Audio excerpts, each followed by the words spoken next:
السلام عليكم ورحمة الله. إن الحمد لله نحمده ونستعينه ونستغفره ونعوذ بالله من شرور أنفسنا ومن سيئات أعمالنا. من يهده الله فلا مضل له ومن يضلل فلا هادي له. وأشهد أن لا إله إلا الله وحده لا شريك له. وأشهد أن محمدا عبده ورسوله. اللهم صل على محمد وعلى آل محمد كما صليت على إبراهيم وعلى آل إبراهيم إنك حميد مجيد. اللهم بارك على محمد وعلى آل محمد كما باركت على إبراهيم وعلى آل إبراهيم إنك حميد مجيد. أما بعد فإن خير الكلام كلام الله وخير الهدي هدي محمد صلى الله عليه وسلم وشر الأمور محدثاتها وكل محدثة بدعة وكل بدعة ضلالة وكل ضلالة في النار. أعوذ بالله السميع العليم من الشيطان الرجيم.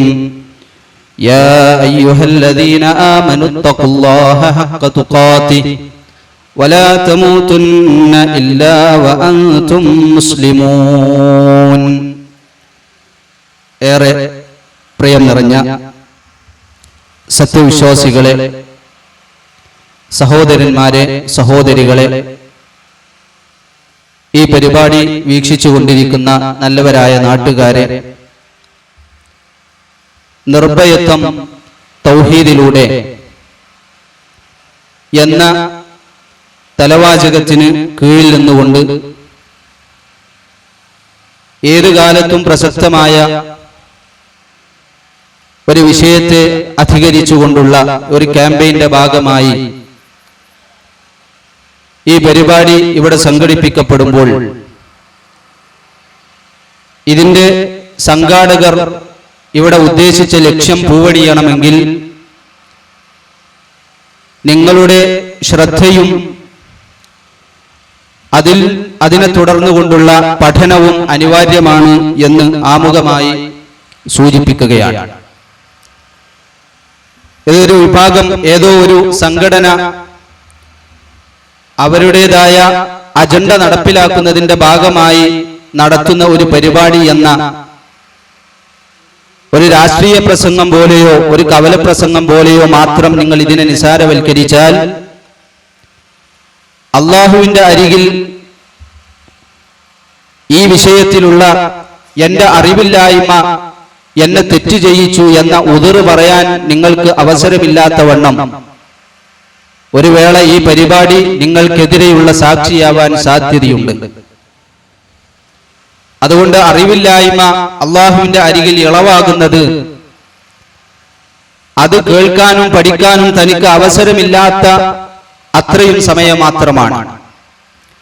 അത് കേൾക്കാൻ തന്റെ നാട്ടിൽ തൗഹീദിന്റെ ആളുകൾ കടന്നു വന്ന് എനിക്ക് കേൾക്കാനും ശ്രദ്ധിക്കാനും അവസരം നൽകുന്ന രൂപത്തിൽ ഒരു പരിപാടി വെച്ചിട്ട് അത് എന്തോ ആവട്ടെ, അത് എന്നെ ബാധിക്കുന്നതല്ല എന്ന് നാം നിസാരവൽക്കരിച്ചാൽ അതായിരിക്കും ഒരു വേള നമ്മുടെ ജീവിതത്തിലെ ഏറ്റവും വലിയ നഷ്ടം.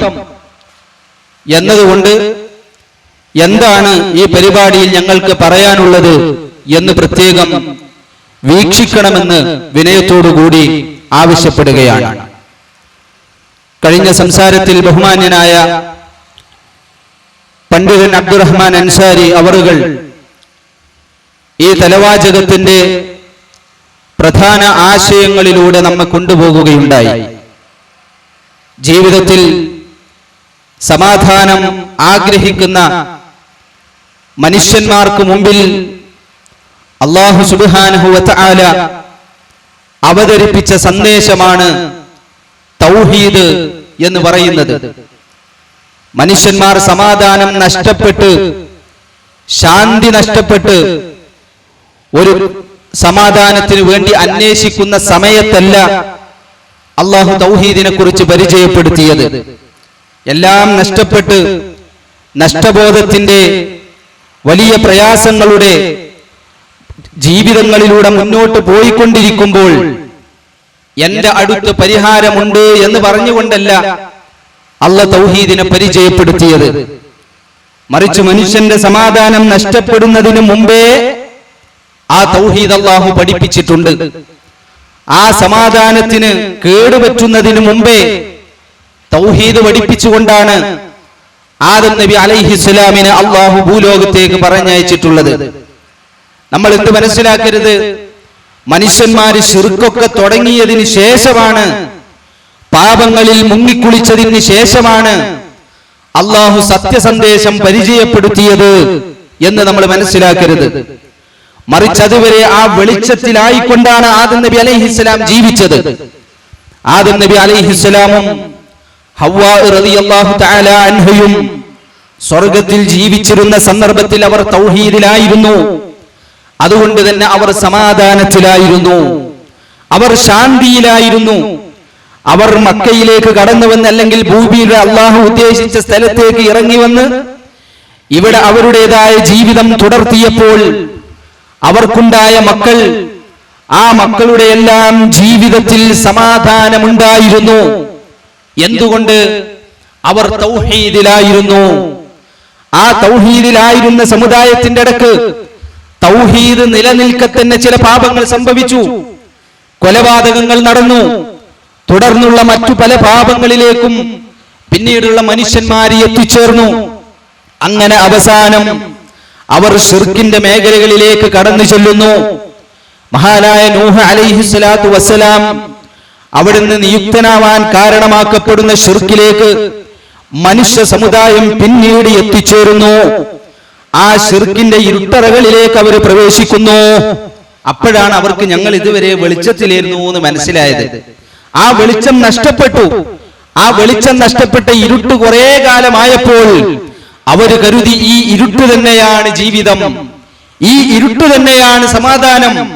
അങ്ങനെ അവർ ശിർക്കിൽ മിഥ്യയായ ഒരു സമാധാനം കണ്ടെത്തി നടക്കുന്നതിനിടക്കാണ് മഹാനായ നൂഹ് അലൈഹിസ്സലാത്തു വസ്സലാം കടന്നു വരുന്നത്.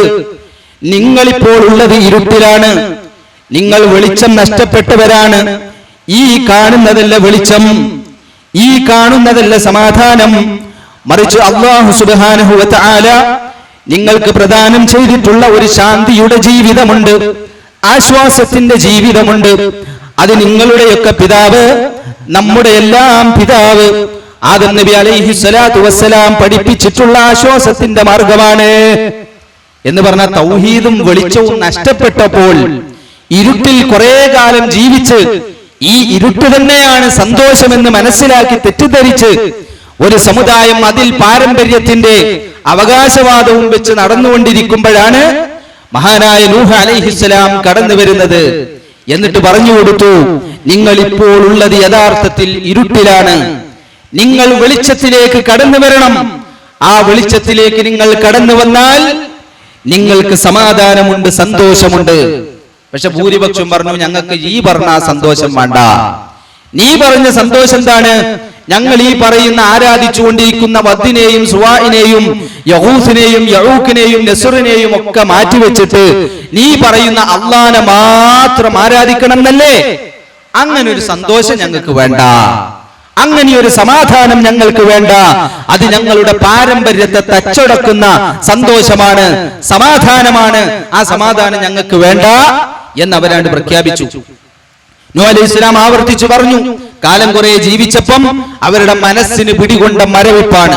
ഞാൻ ഇത് പറഞ്ഞത് എന്തിനാണെന്നറിയോ സഹോദരങ്ങളെ? സലഫി പ്രസ്ഥാനം തൗഹീദിനെ കുറിച്ച് പറയുമ്പം, ജാറങ്ങൾക്കെതിരെ സംസാരിക്കുമ്പോൾ, മാല മൗലൂദുകൾക്കെതിരെ സംസാരിക്കുമ്പോൾ, ശിർക്കിനെ സംബന്ധിച്ച് വിവരിച്ചു കൊടുക്കുമ്പോൾ അവിടെ ഉസ്താദുമാര് വന്ന് പറയും, അത് ഇന്ന പഴയ കാലത്താണെങ്കിൽ ഇവിടെ തന്നെ വേദി കെട്ടി പറയലാണ്. ഇപ്പൊ ചിലപ്പോ ഇതിന്റെ ക്ലിപ്പോ ഇതിന്റെ ലൈവിൽ നിന്ന് കട്ടെടുക്കുന്ന മുറിച്ചെടുക്കുന്ന ഭാഗമോ വെച്ചിട്ട് ചെറിയ കൊച്ചുസ്താദുമാര്, മൂല്യരുട്ടിയാള്, പിന്നെ സോഷ്യൽ മീഡിയയിൽ വരും. 2 മിനിറ്റിന്റെ 3 മിനിറ്റിന്റെ 1 മിനിറ്റിന്റെ സംസാരത്തിൽ അവർ വലിയ കൗൺസിലിംഗ് വിഭാഗത്തിന്റെ ഉന്നതന്മാരാണെന്ന രൂപത്തിൽ ഭാവത്തിൽ അവരിങ്ങനെ സംസാരിക്കും. എന്ത് പൊട്ടത്തരാണ് ഇവർ പറയുന്നത്? ഇവർ പറഞ്ഞത് വെച്ചിട്ട് ഇപ്പം ഇയാളുടെ തന്നെ വെല്ലിപ്പാന്റെ അപ്പുറത്തുള്ളവരൊക്കെ ശിർക്കിന്റെ ആളുകളാണെന്നല്ലേ പറയുന്നത്. നമ്മുടെ വാപ്പകാരണന്മാരായിട്ട് നമുക്ക് പരിചയപ്പെടുത്തിയതല്ലേ ഈ മഹാന്മാരുടെ ജാറങ്ങളും ഈ മഹാന്മാരുടെ മാലമൗലിദുകളും ഈ പറയുന്ന നമ്മൾ ചെയ്തുകൊണ്ടിരിക്കുന്നതും അവർ ശിർക്ക് എന്ന് പരിചയപ്പെടുത്തുന്നതുമൊക്കെ നമ്മുടെ വാപ്പകാരണന്മാരായിട്ട് പരിചയപ്പെടുത്തി തന്നതല്ലേ എന്നാണ് ഇപ്പൊ ഒരു സെന്റിമെന്റ് സമീപനം ഈ വിഷയത്തിലൊക്കെയുള്ളത്. അതുകൊണ്ടാണ് ഞാൻ ആമുഖത്തിൽ തന്നെ ആ ഭാഗം പിന്നെ ഏറെ വളച്ചുകെട്ടലുകളില്ലാതെ നിങ്ങളോട് സൂചിപ്പിക്കുന്നത്. ഈ പാരമ്പര്യവാദമായിരുന്നു നൂഹ് അലൈഹിസ്സലാമിന്റെ സമുദായത്തിനെ പഴപ്പിച്ചത്. ഒരു പാരമ്പര്യം പറഞ്ഞു. അവരല്ലാഹു സുബ്ഹാനഹു വ തആല പറഞ്ഞു, വമകറൂ മകറൻ കുബ്ബാറാ. ഈ നൂഹ് നബി അലൈഹിസ്സലാമിന്റെ സമുദായത്തിലെ നേതാക്കന്മാർ നൂഹ് നബിയുടെ പ്രബോധനത്തിന് വിരുദ്ധമായി ഒരു വലിയ കുതന്ത്രം പ്രയോഗിച്ചു എന്ന് സൂറത്ത് നൂഹിൽ അല്ലാഹു സുബ്ഹാനഹു വ തആല പറയുന്നുണ്ട്. ആ കുതന്ത്രം എന്തായിരുന്നു? അതിനെ സംബന്ധിച്ച് പണ്ഡിതന്മാർ പല നിലക്ക് വിശദീകരിക്കുന്ന കൂട്ടത്തിൽ ആ ആയത്തിന്റെ തൊട്ടു ശേഷം അല്ലാഹു പറഞ്ഞ വചനത്തിലേക്ക് ചേർത്ത് വെച്ചുകൊണ്ട് പണ്ഡിതന്മാർ പറഞ്ഞു. ആ വചനത്തിൽ അല്ലാഹു പറയുന്നത്, വഖാലൂ ലാ തദറുന്ന ആലിഹതകും ولا تذرن ودا ولا سواعا ولا يغوث ويعوق ونسرا. അതേ ഈ പറയുന്ന ജനങ്ങളോട് അവരുടെ സമുദായത്തിലെ നേതാക്കന്മാർ പറഞ്ഞു, നിങ്ങൾ ഇന്ന് വരെ ആരാധിച്ചുകൊണ്ടിരിക്കുന്ന നിങ്ങളുടെ വിഗ്രഹങ്ങളെ, ആരാധ്യന്മാരെ, ആ മഹാന്മാരെ നിങ്ങൾ ഉപേക്ഷിക്കരുത്. ഈ വദ്ദിനെയും സുഹായിനെയും യഗൂസിനെയും യഊക്കിനെയും നസ്റിനെയും നിങ്ങൾ കൂടെ പിടിക്കണം. അത് നമ്മുടെ പാരമ്പര്യമാണ് എന്ന പാരമ്പര്യവാദത്തെ സമുദായത്തിലേക്ക് പ്രചരിപ്പിച്ചുകൊണ്ടാണ് നൂഹ് അലൈഹിസ്സലാമിന്റെ പ്രബോധനത്തിൽ അവർ കുതന്ത്രം പ്രയോഗിച്ചത്. തനി ആവർത്തനാണ്. പിന്നീട് ഒരുപാട് കാലങ്ങൾക്ക് ശേഷം നബി സല്ലല്ലാഹു അലൈഹി വസല്ലം കടന്നു വന്ന സന്ദർഭത്തിൽ ആ മക്ക മുശ്രിക്കുകളുടെ നേതാക്കന്മാരും തനിയാവർത്തനമാണ് സമുദായത്തെ റസൂലുള്ളാഹിന്റെ പ്രബോധനത്തിൽ നിന്ന് പിന്തിരിപ്പിക്കാൻ വേണ്ടി ശ്രമിച്ചത്. അവരും പറഞ്ഞത് ഈ പാരമ്പര്യവാദമാണ്. അതേ അല്ലാഹു വിശുദ്ധ ഖുർആനിൽ ഇവരെ സംബന്ധിച്ച് സൂചിപ്പിക്കുന്നിടത്ത് പറയുന്നത് കാണാം, വഇദാ ഖീല ലഹും തആലൂ ഇലാ മാ അൻസലല്ലാഹു വഇലാ റസൂലി ഖാലൂ ഹസ്ബുനാ മാ വജദ്നാ അലൈഹി ആബാഅനാ. നിങ്ങൾ അല്ലാഹുവിലേക്കും അല്ലാഹുവിന്റെ റസൂലിലേക്കും കടന്നു വരൂ, പ്രമാണത്തിലേക്ക് കടന്നു വരൂ എന്ന് അവരോട് ക്ഷണിക്കപ്പെട്ടാൽ അവരും പറഞ്ഞിട്ടുള്ളത്, ഞങ്ങളുടെ പിതാക്കന്മാരെ ബാപ്പകാരണവന്മാരെ എപ്രകാരമാണോ ഞങ്ങൾ കണ്ടിട്ടുള്ളത് ആ നിലക്ക് തന്നെ ഞങ്ങൾ തുടരുന്നതാണ്. ഈ പാരമ്പര്യവാദം പണ്ട് നൂഹ് അലൈഹി ഇസ്ലാമിന്റെ സമുദായം ചെയ്തു വന്നിട്ടുള്ള പാരമ്പര്യവാദമാണ്. അതിനെക്കുറിച്ച് അല്ലാഹു പറഞ്ഞത് ഇത് ഏറ്റവും വലിയ കുതന്ത്രമാണ്. ഒരു മനുഷ്യൻ സലഫിയായാൽ നിങ്ങൾ ആ സലഫിയായ മനുഷ്യനോട് ചോദിച്ചു നോക്കേണ്ടി. സമുദായത്തിൽ എല്ലാവർക്കും അറിയണ കാര്യമാണല്ലോ, സമസ്തക്കാരെടുത്തുനിന്ന് ആ സമസ്ത മതം രാജിവെച്ച് പല മനുഷ്യന്മാരും തൗഹീദിന്റെ പ്രസ്ഥാനത്തിലേക്ക് കടന്നു വരുന്നു, പണ്ഡിത പാമര വ്യത്യാസമില്ലാതെ. ആ മനുഷ്യന്മാര് ഇതേ ആയത്ത് സമസ്തയായിരുന്ന സമയത്തും കേട്ടിട്ടുണ്ട്, സലഫിയായിരിക്കുന്ന സമയത്തും കേൾക്കുന്നുണ്ട്. പക്ഷെ രണ്ട് മനോഗതിയാണ്. ഒരേ ആയത്ത് അതേ അല്ലാഹു സുബ്ഹാനഹു വ തആല പറയുന്നു നബിയോട് പ്രഖ്യാപിക്കാൻ, ഖുൽ ഇന്നമാ അദ്ഉ റബ്ബി, ഞാൻ എന്റെ റബ്ബിനോട് മാത്രമേ വിളിച്ച് പ്രാർത്ഥിക്കുകയുള്ളൂ. ഈ ആയത്ത് സമസ്തക്കാരൻ കേൾക്കുമ്പോൾ അയാളെ മനസ്സിലെന്താണ്? ആയത്തൊക്കെ ഉണ്ട്, പക്ഷെ അതിൻ്റെതായ ഒരു മുറാദുണ്ട്. അതൊക്കെ നമ്മുടെ ഉസ്താമാർക്ക് അറിയാണ്ടിരിക്കോ? അതുകൊണ്ട് ഉസ്താമാര് പറഞ്ഞു കൊടുത്തു നിന്നോളിൻ. ആയത്തൊക്കെ ഉണ്ട്, അത് സലഫിയാളെ നിങ്ങൾ അർത്ഥം വെച്ച മാതിരിക്കല്ല. പിന്നെ എങ്ങനെയാണ് അത്? ഞങ്ങൾ ഉസ്താമാർക്കൊക്കെ അതിൻ്റെതായ പൊരുൾ അറിയാം. ഓര് പറഞ്ഞ് ഞങ്ങളുടെ ബാപ്പകാരണന്മാര് ഈ ആയത്തൊക്കെ ഉണ്ടായിക്കാണ്ട് എന്നല്ലേ ഞങ്ങളുടെ ബാപ്പകാരണന്മാര് ഈ പറയുന്ന മാല മൗലൂദ് ഓതിയത്?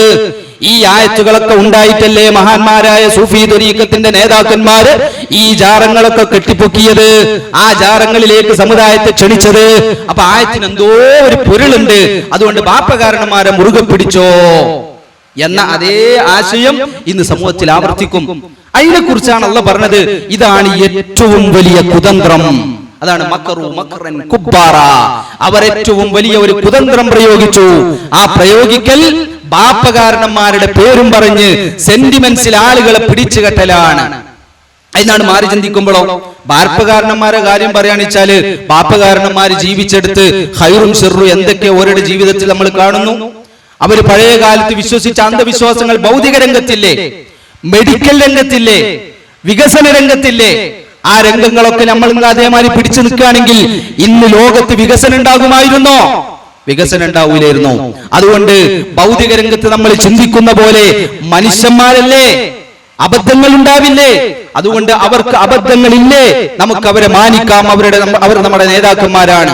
അവർക്ക് അബദ്ധങ്ങളുണ്ടോ, അവരെ മാനിച്ചുകൊണ്ട് തന്നെ, അവർക്ക് ഇസ്തിഗ്ഫാർ നടത്തിക്കൊണ്ട് തന്നെ അവരുടെ അബദ്ധങ്ങളെ ഞാൻ ആവർത്തിക്കുന്നില്ല. അതല്ലേ ബുദ്ധിയുള്ള മനുഷ്യന്മാര് ചെയ്യാ. അങ്ങനെ ചെയ്തപ്പോഴാണ് മുശ്രിക്കീങ്ങൾ സഹാബികളായത്.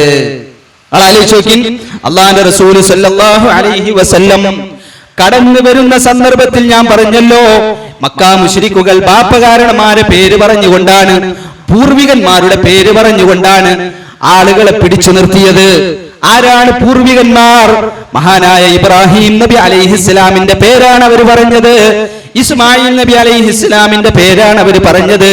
ഖുറൈശി തറവാട്ടിലെ നേതാക്കന്മാരുടെ പേരാണ് അവർ പറഞ്ഞത്. ആ നേതാക്കന്മാരുടെ പേര് പറഞ്ഞുകൊണ്ട് ഹക്കും ബാത്തിലും കൂട്ടിക്കലർത്തിക്കൊണ്ട് അവർ ജനങ്ങളെ ഹക്കിൽ നിന്ന് പിഴപ്പിക്കാൻ ശ്രമിച്ച ചരിത്രം വിശുദ്ധ ഖുർആനിൽ അല്ലാഹു സൂചിപ്പിക്കുന്നുണ്ട്. മഹാനായ ഇബ്രാഹിം നബി അലൈഹിസ്സലാം ഇറാഖിന്റെ ഭാഗത്ത് നിന്ന് ഫലസ്തീനിലേക്ക് കടന്നു വരുന്നു. ഫലസ്തീനിൽ നിന്ന് മക്കയിലേക്കും കടന്നു വരുന്നു. മക്കയിൽ തന്റെ പൊന്നോമന പുത്രൻ ഇസ്മായിൽ നബി അലൈഹിസ്സലാമിനെ കൊച്ചായിരിക്കുന്ന സന്ദർഭത്തിൽ ഉപേക്ഷിച്ചു പോകുന്നു. ഭാര്യ ഹാജർ റളിയല്ലാഹു അൻഹയും അവിടെയുണ്ട്. ഇടക്കിടക്ക് ഇബ്രാഹിം നബി അലൈഹിസ്സലാം സന്ദർശിക്കുന്നുണ്ട്. മകനെ തൗഹീദ് പഠിപ്പിച്ചു കൊടുക്കുന്നുണ്ട്. അന്ന് ഇസ്മായിൽ നബി അലൈഹിസ്സലാം നബിയല്ല, എന്നാൽ ബാപ്പയുടേതായ ഉപദേശത്തിൽ നിന്ന് തൗഹീദ് ലഭിച്ച വ്യക്തിത്വമാണ് ഹാജർ റളിയല്ലാഹു അൻഹ. തൗഹീദ് ലഭിച്ച വ്യക്തിത്വമാണ്.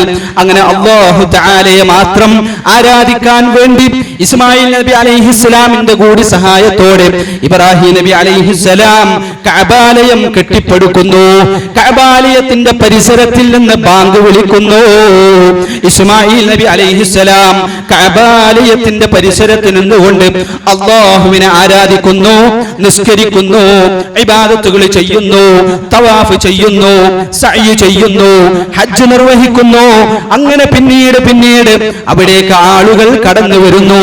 സംസം കിണറിന്റെ പുറപ്പാടോടെ അവിടെ വെള്ളത്തിന് ലഭ്യത വന്നതോടെ ആളുകൾ ജീവിത സൗകര്യം തേടിക്കൊണ്ട് കഅബാലയത്തിന്റെ പരിസരത്ത് ജീവിക്കുന്നു. ആ കഅബാലയത്തിന്റെ പരിസരത്ത് അവർ വികസനങ്ങൾ കൊണ്ടുവരുന്നു.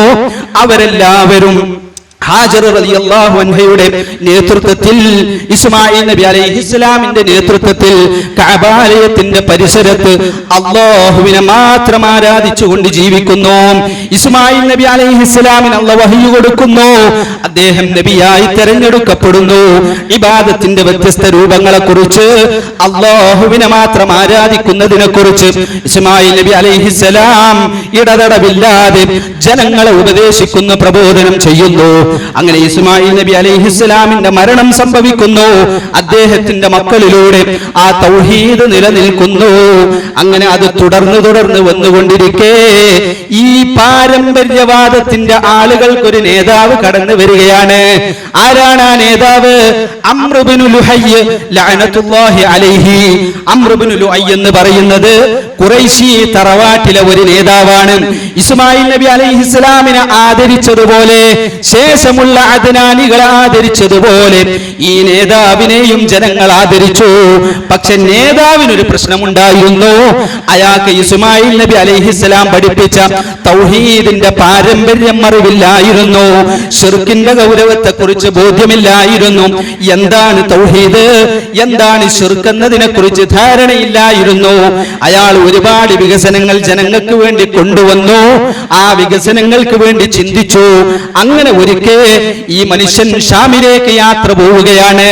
ഷാമിൽ ചെന്നപ്പോ ആ ഷാമുകാരുടെ അരികിൽ അവരയാൾ ഒരു പ്രവർത്തനം കാണുന്നു. അവരതാ ഒരു പ്രത്യേക കല്ലിനെ സമീപിക്കുന്നുണ്ട്, ആ കല്ലിനെ പൂജിക്കുന്നുണ്ട്, ആ കല്ലിനെ ആരാധിക്കുന്നുണ്ട്. അതിനെ സംബന്ധിച്ച് ഇയാൾ അന്വേഷിച്ചപ്പോ പറഞ്ഞു, ഈ കല്ലിനോട് ഞങ്ങളുടെ സങ്കടങ്ങൾ പറയാറുണ്ട്, ഈ കല്ലിനോട് ഞങ്ങൾ ആവശ്യങ്ങൾ പറയാറുണ്ട്. അങ്ങനെ പറഞ്ഞു കേൾക്കുമ്പോ ഞങ്ങളുടെ ആവശ്യങ്ങൾ നിർവഹിക്കപ്പെടുന്നു, ഞങ്ങളുടെ ആഗ്രഹങ്ങൾ സഫലീകരിക്കപ്പെടുന്നു. ഇയാൾക്ക് വലിയ കൗതുകം തോന്നുന്നു. ഈ കല്ലിന്റെ പേരെന്തെന്ന് ചോദിച്ചു. ഹുബിൽ എന്ന് പരിചയപ്പെടുത്തപ്പെട്ടു. സമാനമായ ഒരു കല്ല് എനിക്ക് തന്നാൽ ഒരു വലിയ സമുദായത്തിന്റെ നേതാവാണ് ഞാൻ. ഈ കൗതുകകരമായ കാര്യം, ഈ നല്ലതായ കാര്യം, എന്റെ നാട്ടുകാർക്ക് എത്രയോ പ്രശ്നങ്ങളുണ്ട്, എന്റെ നാട്ടുകാരും ഒരുപാട് പ്രയാസങ്ങൾ അനുഭവിക്കുന്നവരാണ്, അവർക്ക് ഞാൻ ഇത് പരിചയപ്പെടുത്തിയാൽ അത് വലിയ ആശ്വാസമാവില്ലേ എന്നും പറഞ്ഞുകൊണ്ട് അംർ ഇബ്നു ലുഹയ്യ് ഈ ഹുബലിന്റെ ഒരു കോപ്പി വാങ്ങിക്കൊണ്ടുവന്നുകൊണ്ട് മക്കയിൽ കഅബാലയത്തിൽ ആദ്യമായി വിഗ്രഹത്തെ സ്ഥാപിക്കുന്നു. അതുവരെ ഒരു വിഗ്രഹം പോലും കഅബാലയത്തിലില്ല. ഈ അംർ ഇബ്നു ലുഹയ്യ് നേതാവല്ലേ, ആ നേതാവിന്റെ നേതൃത്വത്തിന് വേണ്ടി കാത്തിരിക്കുന്ന മനുഷ്യന്മാര് കാണുന്നത് ഒരു വിഗ്രഹത്തിനെയും കൊണ്ട് നേതാവ് വരുന്നു. അടുത്ത ഹജ്ജിന്റെ സീസൺ ആവുന്നു. ആവർത്തിക്കുന്ന ഹജ്ജിന്റെ സീസണുകളിൽ ലോകത്തിന്റെ പല ഭാഗത്തു നിന്ന് കഅബാലയത്തെ ആദരിക്കുന്ന അറബികൾ കടന്നു വരുമ്പോ കാണുന്നത് അതേ കഅബാലയത്തിൽ പതിവിന് വിപരീതമായി കൊണ്ട് ഒരു വിഗ്രഹം കാണപ്പെടുന്നു. ഈ വിഗ്രഹങ്ങൾ അവരുടെ യാത്രകളിൽ നാടിന്റെ പല ഭാഗത്ത് കണ്ടിട്ടുണ്ടെങ്കിലും ഇതുവരെ കഅബയിൽ കണ്ടിട്ടില്ലായിരുന്നു. പക്ഷെ ഇപ്പൊ കാണുന്നുണ്ട്. ആരാ കൊണ്ടുവന്ന് വെച്ചത്? നമ്മുടെ ആദരണീയ നേതാവ് അംർ ഇബ്നു ലുഹയ്യാണ്. അങ്ങനെ അംർ ഇബ്നു ലുഹയ്യിന്റെ പ്രബോധനം, അയാളുടെ ആഹ്വാനം, ആ ആഹ്വാനത്തിന്റെ പേരിൽ ഈ ഹുബിൽ എന്ന വിഗ്രഹം ആരാധിക്കപ്പെടുന്നു.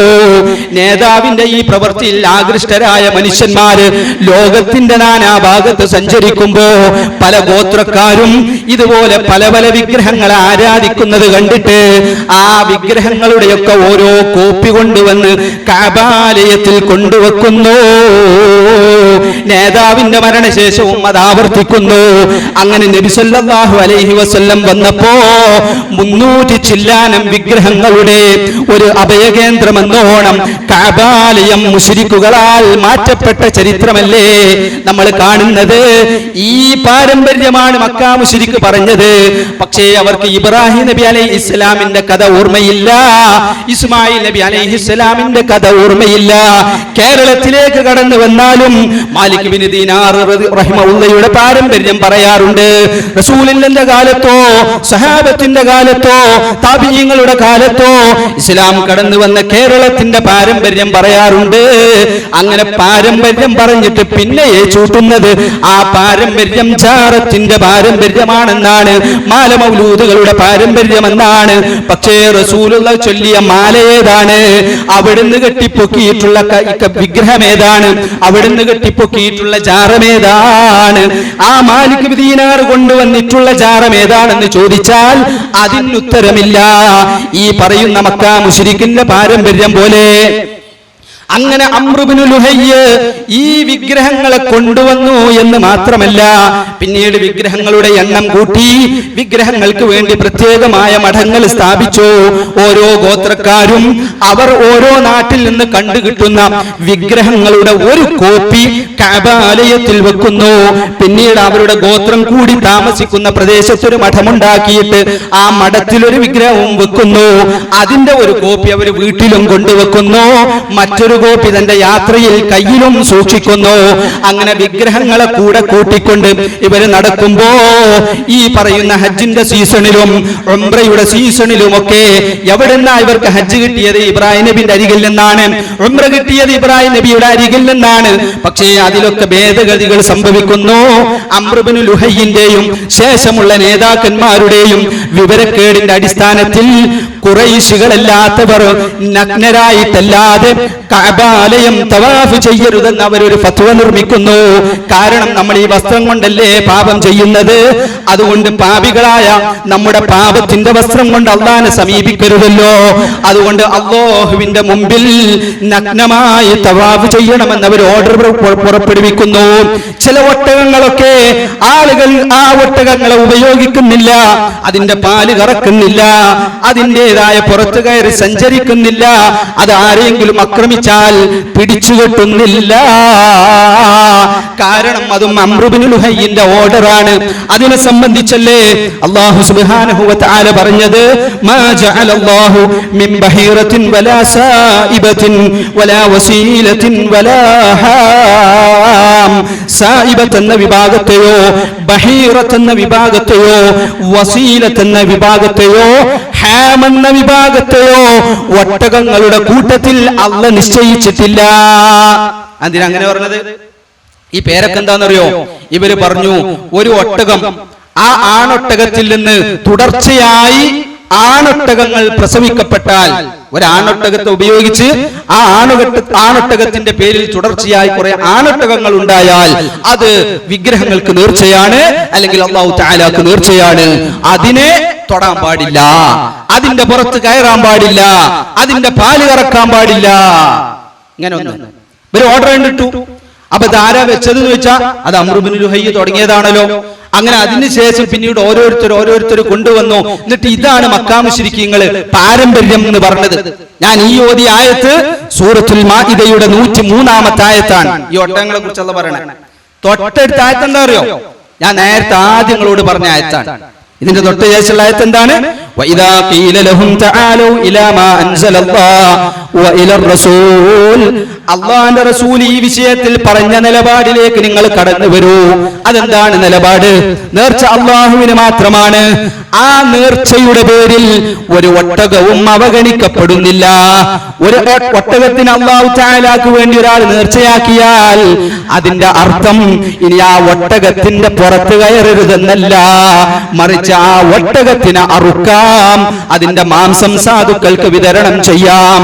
അല്ലെങ്കിൽ അല്ലാഹു തആലയുടെ ദീനിന് വേണ്ടിയാണ് ഒരു ഒട്ടകത്തിന് ഒരാൾ നേർച്ചയാക്കിയത്, വഖഫ് ചെയ്തത് എങ്കിൽ ആ ദീനിയായ ആവശ്യങ്ങൾക്ക് അതിന്റെ പുറത്ത് സഞ്ചരിക്കാം, അതിനെ യുദ്ധത്തിന് ഉപയോഗപ്പെടുത്താം, അതിന്റെ പാല് വിതരണം ചെയ്യാം. അതല്ലാതെ സമ്പത്ത് ഉപയോഗപ്പെടുത്താത്ത, സമ്പത്തിന് നിഷ്ക്രിയത്വം വരുത്തുന്ന ഒരു നേർച്ച അല്ലാഹുവിന്റെ റസൂല് പരിചയപ്പെടുത്തിയിട്ടില്ല. അതുകൊണ്ട് റസൂല് പറഞ്ഞിടത്തേക്ക് വരൂ എന്ന് പറഞ്ഞ അപ്പ പറയുന്ന വർത്തമാനമാണ്. ഖാലൂ ഹസ്ബുനാ മാ വജദ്നാ അലൈഹി ആബാഅനാ. ഞങ്ങളെ ബാപ്പമാര് കണ്ടുപിടിച്ച് ഞങ്ങൾ നിൽക്കും. ഈ പറഞ്ഞ ബാപ്പേതാ? ഇബ്രാഹിം നബി. ഇബ്രാഹിം നബിക്ക് ഏറ്റത് പരിചയമില്ല. ഇത് അതിന്റെ അടുക്ക് മുറിഞ്ഞിട്ട് അംർ ഇബ്നു ലുഹൈ കൊണ്ടുവന്ന ബിദ്അത്താണ്. ഇവർക്ക് അറിയോ? അത് ഇവർക്ക് അറിയില്ല. അപ്പൊ ഇത് തന്നെയായിരുന്നു പണ്ട് നൂഹ് നബി അലൈഹി സ്വലാമിന്റെ സമുദായം ചെയ്ത തന്ത്രം. ഇത് തന്നെയാണ് മക്കാ മുശ്രിക്കുകൾ ആവർത്തിച്ചത്. എവിടുന്നാ ഇവരുടെ മനസ്സിന് ഈ ഒത്തൊരുമ കിട്ടിയത്? അന്നുള്ള ശൈത്താൻ തന്നെയായിരുന്നു ഈ പറയുന്ന മക്കാ മുശ്രിക്കിന്റെ കാലത്തും ആയുസ് നീട്ടപ്പെട്ടത്. അന്നുള്ള ശൈത്താൻ തന്നെയാണ് ഇവരെയും പിഴപ്പിച്ചത്. ആ നൂഹ് നബി അലൈഹി സ്വലാമിന്റെ സമുദായത്തിന് പാരമ്പര്യവാദത്തിനെ പറഞ്ഞുകൊടുത്ത് ഉപദേശിച്ചു കൊടുത്ത ശൈത്താൻ, ആ ശൈത്താൻ തന്നെയാണ് മക്കാ മുശ്രിക്കിന്റെ അടുത്തും കടന്നു വന്നത്. അയാൾക്ക് ആയുസ് നീട്ടപ്പെട്ടുണല്ലോ ഖിയാമത്ത് നാൾ വരെ.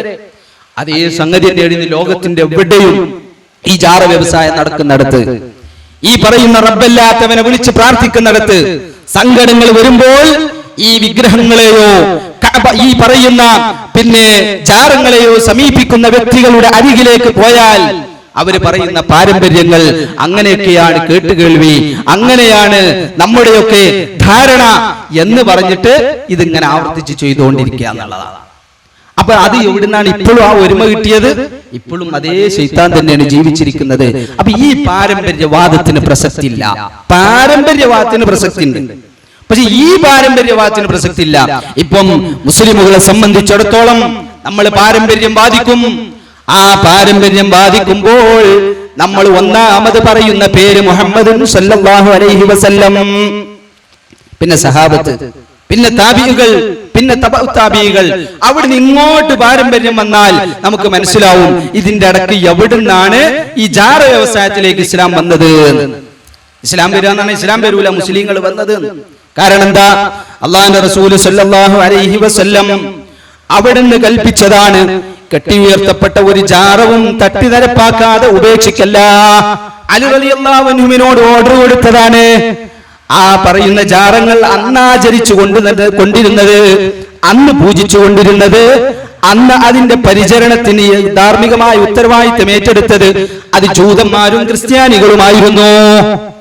അങ്ങനെ നബി സല്ലല്ലാഹു അലൈഹി വസല്ലമക്ക് അതിന്റെ പരിപൂർണ്ണ അധികാരം കിട്ടിയപ്പം റസൂലുള്ളാഹി സ്വല്ലല്ലാഹു അലൈഹി വസല്ലം അലി റളിയല്ലാഹു അൻഹുവോട് പറഞ്ഞതാണ്, ഒരു ജാറും വെച്ചേക്കരുത് എന്ന്.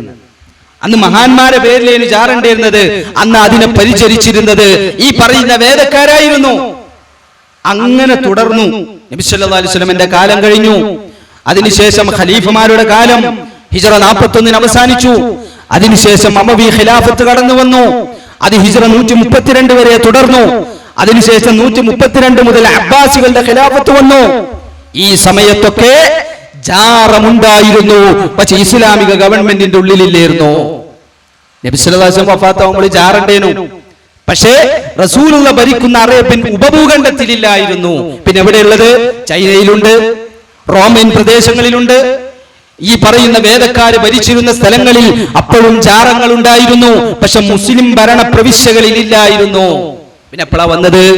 അബ്ബാസി ഖിലാഫത്തിന്റെ ഇടക്കാലത്ത് അബ്ബാസികളുടെ കയ്യിൽ നിന്ന് ഷിയാക്കൾ 2 പ്രദേശങ്ങൾ പിടിച്ചെടുത്തു. ഉബൈദിയാക്കൾ അല്ലെങ്കിൽ ഫാത്തിമിയാക്കൾ. അവരുടെ കയ്യിലേക്ക് സ്വതന്ത്ര ഭരണം വന്നപ്പോൾ അവര് അബ്ബാസികളാകുന്ന സുന്നികളോട് ഫൈറ്റ് ചെയ്യുന്നതിനോടൊപ്പം അവര് മനസ്സിൽ കൊണ്ടു നടന്ന ഈ പേർഷ്യൻ മജൂസി ആചാരങ്ങളെ തിരിച്ചു കൊണ്ടുവരാൻ ശ്രമിക്കുകയാണ് ഇസ്ലാമിന്റെ പേരിൽ. അങ്ങനെ ഹിജ്റ 4-ാം നൂറ്റാണ്ടിൽ അവര് തുടങ്ങി വെച്ചതാണ് ഈ പറയുന്ന മൗലിദാഘോഷം. അവര് തുടങ്ങി വെച്ചതാണ് ജാറം കെട്ടിപ്പൊക്കൽ, ഖബറുകൾക്ക് മേൽ കുബ്ബ പണിയൽ. അങ്ങനെ തുടങ്ങിയതാ. അത് പിന്നീട് സുന്നികൾ ഏറ്റെടുത്തു. സുന്നി എന്ന് പറഞ്ഞാൽ മുജാഹിദ് സുന്നിയല്ല, ഷിയ സുന്നി എന്ന് പറഞ്ഞ സുന്നികൾ ഏറ്റെടുത്തു. തുടങ്ങി വെച്ചത് ഷിയാക്കളായിരുന്നു. അവർക്കത് കിട്ടിയത് ഈ പറയുന്ന മജൂസികളുടെയും ജൂതന്മാരുടെയും കയ്യിൽ നിന്നായിരുന്നു.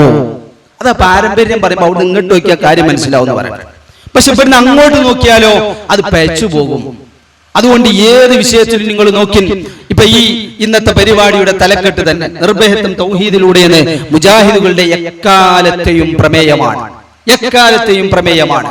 ആ തൗഹീദ് എന്നതിന് ഇന്നത്തെ കാലത്ത് ഒരു വിശാലമായ അർത്ഥം കൂടി അതിലേക്ക് ഞാൻ വരാം. അതിന് മുമ്പ് നമ്മൾ ഇവിടെ യാഥാസ്ഥിക വിഭാഗം ജനങ്ങളെ തൗഹീദ് എന്ന് പറഞ്ഞ് പഠിപ്പിച്ച് പറ്റിക്കുന്നത് എന്താണ്? ഈ പറയുന്ന മഹാന്മാരെ വിളിച്ച് പ്രാർത്ഥിക്കൽ തൗഹീദാണ് എന്നാണ്. ഈ മഹാന്മാരായ ആളുകളെ വിളിച്ച് പ്രാർത്ഥിക്കൽ, അവരുടെ പേരിലുള്ള മാലമൗലൂദുകൾ ചെല്ലൽ, അത് തൗഹീദിന്റെ പൂർണ്ണതയാണ് എന്നാണ്. അവിടെ നമ്മൾ മനസ്സിലാക്കേണ്ടത് അള്ളാന്റെ റസൂൽ സല്ലല്ലാഹു അലൈഹി വസല്ലം നേരത്തെ സംസാരത്തിൽ നമ്മൾ കേട്ടല്ലോ, നബിമാരുടെ ചരിത്രം മുതൽ പാരമ്പര്യം നോക്കുന്നുവെങ്കിൽ അവിടെ നിന്ന് ഇങ്ങോട്ട്, ഇവിടുന്ന് അങ്ങോട്ട് നോക്കുമ്പോണ്ട് ശരിയാ, ഇവിടുന്ന് അങ്ങോട്ട് നോക്കുമ്പോൾ കേരളത്തിന്റെ ചരിത്രം നോക്കിയാൽ ജാറങ്ങളുടെ പാരമ്പര്യം നമുക്ക് കാണാം. പക്ഷെ കേരളത്തിൽ എന്നാ ജാറം വന്നത്? ലോകത്തിൽ പാരമ്പര്യം, ലോകത്തിന്റെ പാരമ്പര്യത്തിൽ ഇവിടുന്ന് അങ്ങോട്ട് നോക്കിയാൽ ജാറങ്ങളുടെ ചരിത്രം നമുക്ക് കാണാം. ഇപ്പൊ ഞാൻ പറഞ്ഞല്ലോ, ഷിയാക്കളാണ് കുബ്ബയും ജാറും തുടങ്ങിയത്. ആരാ പറഞ്ഞോ? സലഫികളല്ല. ഒരു ഷീഈ പെണ്ണ്, അവൾ ഗവേഷണം നടത്തിയതാണ്. ഗവേഷണം നടത്തിയിട്ട് ഒരു തിസീസ് അവതരിപ്പിക്കുന്നു. അതിൽ പറഞ്ഞതാണ് ഈ ജാറവും കുബ്ബയുടെയും പാരമ്പര്യം ബഹുമാന്യരായ ഷിയാക്കളുടേതാണ്. അവർക്ക് ബഹുമാനമാണല്ലോ, ബഹുമാന്യരായ ഷിയാക്കളുടേതാണ് എന്ന് ഒരു ഷീഈ പെണ്ണിന്റെ ഗവേഷണമാണ്. മാലമൗലൂദുകളെ കുറിച്ച് ഒരു സൂഫിക്കാരൻ ഗവേഷണം നടത്തി. എന്നിട്ട് പറഞ്ഞു, ഇതിന്റെ മഹത്വം ബോധ്യപ്പെട്ടത് മഹാന്മാരായ ഷീഈ നേതാക്കന്മാർക്ക് ഉബൈദിയ ഭരണത്തിന്റെ, ഫാത്തിമിയ ഭരണത്തിന്റെ സമയത്താണ് എന്ന് പറഞ്ഞു. എല്ലാ പാരമ്പര്യം എങ്ങനെ കറങ്ങി ചെന്നിട്ട് അവിടേക്കായെത്തുന്നത്. അതേസമയം അവിടുന്ന് ഇങ്ങോട്ട് പാരമ്പര്യം നോക്കിയാൽ അല്ലാഹുവിന്റെ റസൂൽ സല്ലല്ലാഹു അലൈഹി വസല്ലമയുടെ പ്രഖ്യാപനമാണ്, ഖുൽ ഇന്നമാ അദ്ഉ റബ്ബീ, ഞാൻ എൻ്റെ റബ്ബിനെ മാത്രമേ വിളിച്ചു പ്രാർത്ഥിക്കുകയുള്ളൂ, വലാ ഉശ്രികു ബിഹി അഹദാ, ആ റബ്ബിൽ ഞാൻ ഒരുത്തനെയും പങ്കു ചേർക്കുകയില്ല. നബി സല്ലല്ലാഹു അലൈഹി വസല്ലം ഈ പ്രഖ്യാപനം നടത്തണമെന്നുണ്ടെങ്കിൽ ഞാൻ റബ്ബല്ലാത്തോനോടും വിളിച്ച് പ്രാർത്ഥിക്കുന്നു പറഞ്ഞു ഒരുത്തോടെ ഉണ്ടാവണ്ടേ? അതായിരുന്നു, അതാ പാരമ്പര്യം നോക്കാൻ പറഞ്ഞു. അള്ളാഹുവിന്റെ റസൂൽ എന്ത് പറഞ്ഞു? ഞാൻ എന്റെ റബ്ബിനെ മാത്രമേ വിളിച്ച് പ്രാർത്ഥിക്കുള്ളൂ എന്ന് പറഞ്ഞു. അങ്ങനെ വെറുതെ ഇങ്ങനെ ഒരാൾ വെറുതെ ഇങ്ങനെ ഒരു ചന്നി പോലെ പറയേണ്ട ആവശ്യമില്ലല്ലോ. ഞാൻ എന്റെ റബ്ബിനെ മാത്രമേ വിളിച്ച് പ്രാർത്ഥിക്കുള്ളൂ, അതിനല്ലാതെ ഞങ്ങൾ ആരെയും പറഞ്ഞോ എന്ന് ചോദിക്കൂലായിരുന്നോ? പിന്നെ എന്താ റസൂലുള്ളാഹി പറഞ്ഞ്? അങ്ങനെ പറഞ്ഞവരുണ്ടായിരുന്നു. ഞങ്ങൾ റബ്ബിനോടും പ്രാർത്ഥിക്കും, റബ്ബല്ലാത്തവനോടും പ്രാർത്ഥിക്കും എന്ന് പറഞ്ഞ വിഭാഗം അവിടെ ഉള്ളത് കൊണ്ടാണ് ഈ പ്രഖ്യാപനം നടത്താൻ റസൂലുള്ളാഹി സ്വല്ലല്ലാഹു അലൈഹി വസല്ലമയോട് അല്ലാഹ് ആഹ്വാനം ചെയ്യുന്നത്. അപ്പൊ അതായിരുന്നു. അപ്പൊ നോക്കുമ്പോ നമ്മൾ പാരമ്പര്യം വരുന്നത് ഈ മക്കാ മുശ്രിക്കിന്റെ അടുത്തേക്കാണ്. കാരണം ഓര് പറഞ്ഞു ഞങ്ങൾ അള്ളാഹിനോടും പ്രാർത്ഥിക്കും, അല്ലാത്തവനോടും പ്രാർത്ഥിക്കും. ഒരു പറഞ്ഞതാണ്, ഒരു ചെയ്ത് കാണിച്ചു കൊടുത്തതാണ്. അപ്പൊ ഓരോ അതിന് പറഞ്ഞത് പാരമ്പര്യമാണ് എന്നാണ്. ആ പാരമ്പര്യത്തിന്റെ കോല ഞാൻ പറഞ്ഞത് അത് അംർ ഇബ്നു ലുഹൈയിലേക്ക് ചെല്ലുന്നു. ആ മക്കാ മുശ്രിക്കുകളുടെ പാരമ്പര്യം ഇന്ന് നമ്മൾ കേൾക്കുന്നത് ഞങ്ങൾ റബ്ബല്ലാത്തവരോട് പ്രാർത്ഥിക്കും, അത് തൗഹീദിന്റെ ഭാഗമാണ്. അത് മഹാന്മാരോട് പ്രാർത്ഥിക്കൽ അത് ശിർക്കല്ല. ഈമാൻ നിലനിൽക്കണോ മഹാന്മാരോട് വിളിച്ച് പ്രാർത്ഥിക്കണം. മഹാന്മാരെ സ്നേഹിക്കാത്തവന് സ്വർഗമില്ല. മഹാന്മാരെ സ്നേഹിക്കുന്നതിന്റെ ഭാഗമാണ് അവരെ വിളിച്ച് പ്രാർത്ഥിക്കൽ. അങ്ങനെ പറഞ്ഞ് ഈ മഹാന്മാരിൽ ചിലരൊക്കെ പ്രാർത്ഥിക്കപ്പെടുക മാത്രമല്ല, അവരാണ് ലോകത്തിന്റെ നിയന്ത്രണം. അതുമാത്രമല്ല, അവരാണ് ലോകത്തിന്റെ റബ്ബ്. ലോകത്തിന്റെ സൃഷ്ടിപ്പിന് അല്ലാഹ് അവർക്ക് അധികാരം നൽകിയിരിക്കുന്നു എന്ന് സി എം മടവൂരിനെ കുറിച്ച് പറയാ. ഷിയാക്കള് അലി റളിയല്ലാഹുവിനെ കുറിച്ച് പറയാ. ആ കോലത്തേക്ക് എത്തുമ്പോഴാണ് നമ്മൾ മനസ്സിലാക്കേണ്ടത്. പാരമ്പര്യം നോക്കുകയാണെങ്കിൽ വിശുദ്ധ ഖുർആനിൽ നോക്കിക്കോളിൻ. സൂറത്തു അൽ ജിന്ന്, ആ സൂറത്തുൽ ജിന്നിന്റെ 20-ാമത്തെ ആയത്ത് ഞാൻ ഈ പറഞ്ഞത്. നബി സല്ലല്ലാഹു അലൈഹി വസല്ലമയുടെ പ്രഖ്യാപനം, ഇന്നമാ അദു റബ്ബി, ഞാൻ എന്റെ റബ്ബിനെ മാത്രമേ വിളിച്ച് പ്രാർത്ഥിക്കുള്ളൂ. അത് എന്തിനാ റസൂലുള്ളാഹി സ്വല്ലല്ലാഹു അലൈഹി വസല്ലം പറഞ്ഞത്? കാരണം അത് അല്ലാഹു അല്ലാത്തവനെ വിളിച്ച് പ്രാർത്ഥിച്ച സമുദായത്തിന് എതിരെയുള്ള പ്രഖ്യാപനമായിരുന്നു. അല്ലാത്തവനെ വിളിച്ച് പ്രാർത്ഥിച്ചിരുന്ന മുശ്രിക്കിന്റെയും യഹൂദി നസാറാക്കൾക്കും എതിരെയുള്ള പ്രഖ്യാപനമായിരുന്നു. ആ പ്രഖ്യാപനത്തെ കുറിച്ചാണ്, ആ അവർക്ക് വിരുദ്ധമായ ആശയം, ആ തൗഹീദിന്റെ ആശയം പഠിപ്പിക്കാനാണ് അല്ലാഹുവിന്റെ റസൂൽ സല്ലല്ലാഹു അലൈഹി വസല്ലമയോട് ഈ പ്രഖ്യാപനം നടത്താൻ അല്ലാഹ് പറഞ്ഞത്. ഇനി നമ്മൾ മനസ്സിലാക്കേണ്ട, ഞാൻ പറഞ്ഞല്ലോ ഇന്നത്തെ കാലത്ത് നിർഭയത്വം തൗഹീദിലൂടെ എന്ന് പറയുമ്പം അതിന് വിശാലമായ ഒരു അർത്ഥമുണ്ട്. എന്താണെന്നറിയോ? അതാണ് ഞാൻ എന്റെ സംസാരത്തിന്റെ ഒരു 2-ാമത്തെ ഭാഗമായി നിങ്ങളോട് ചുരുക്കി വിവരിക്കാൻ ഉദ്ദേശിക്കുന്നത്. എന്ന് പറഞ്ഞാൽ ലാ ഇലാഹ ഇല്ലല്ലാഹ്, ഇതാണ് തൗഹീദിന്റെ പ്രമേയം. മക്കാ മുശ്രിക്കും റസൂലുള്ളാഹി അഭിപ്രായ വ്യത്യാസത്തിലായത് ലാ ഇലാഹ ഇല്ലല്ലാഹിലാണ്. എന്താ ലാ ഇലാഹ ഇല്ലല്ലാഹ്ക്ക് റസൂലുള്ളാഹിയും അബൂജഹലും ഒരുപോലെ മനസ്സിലാക്കിയ അർത്ഥം?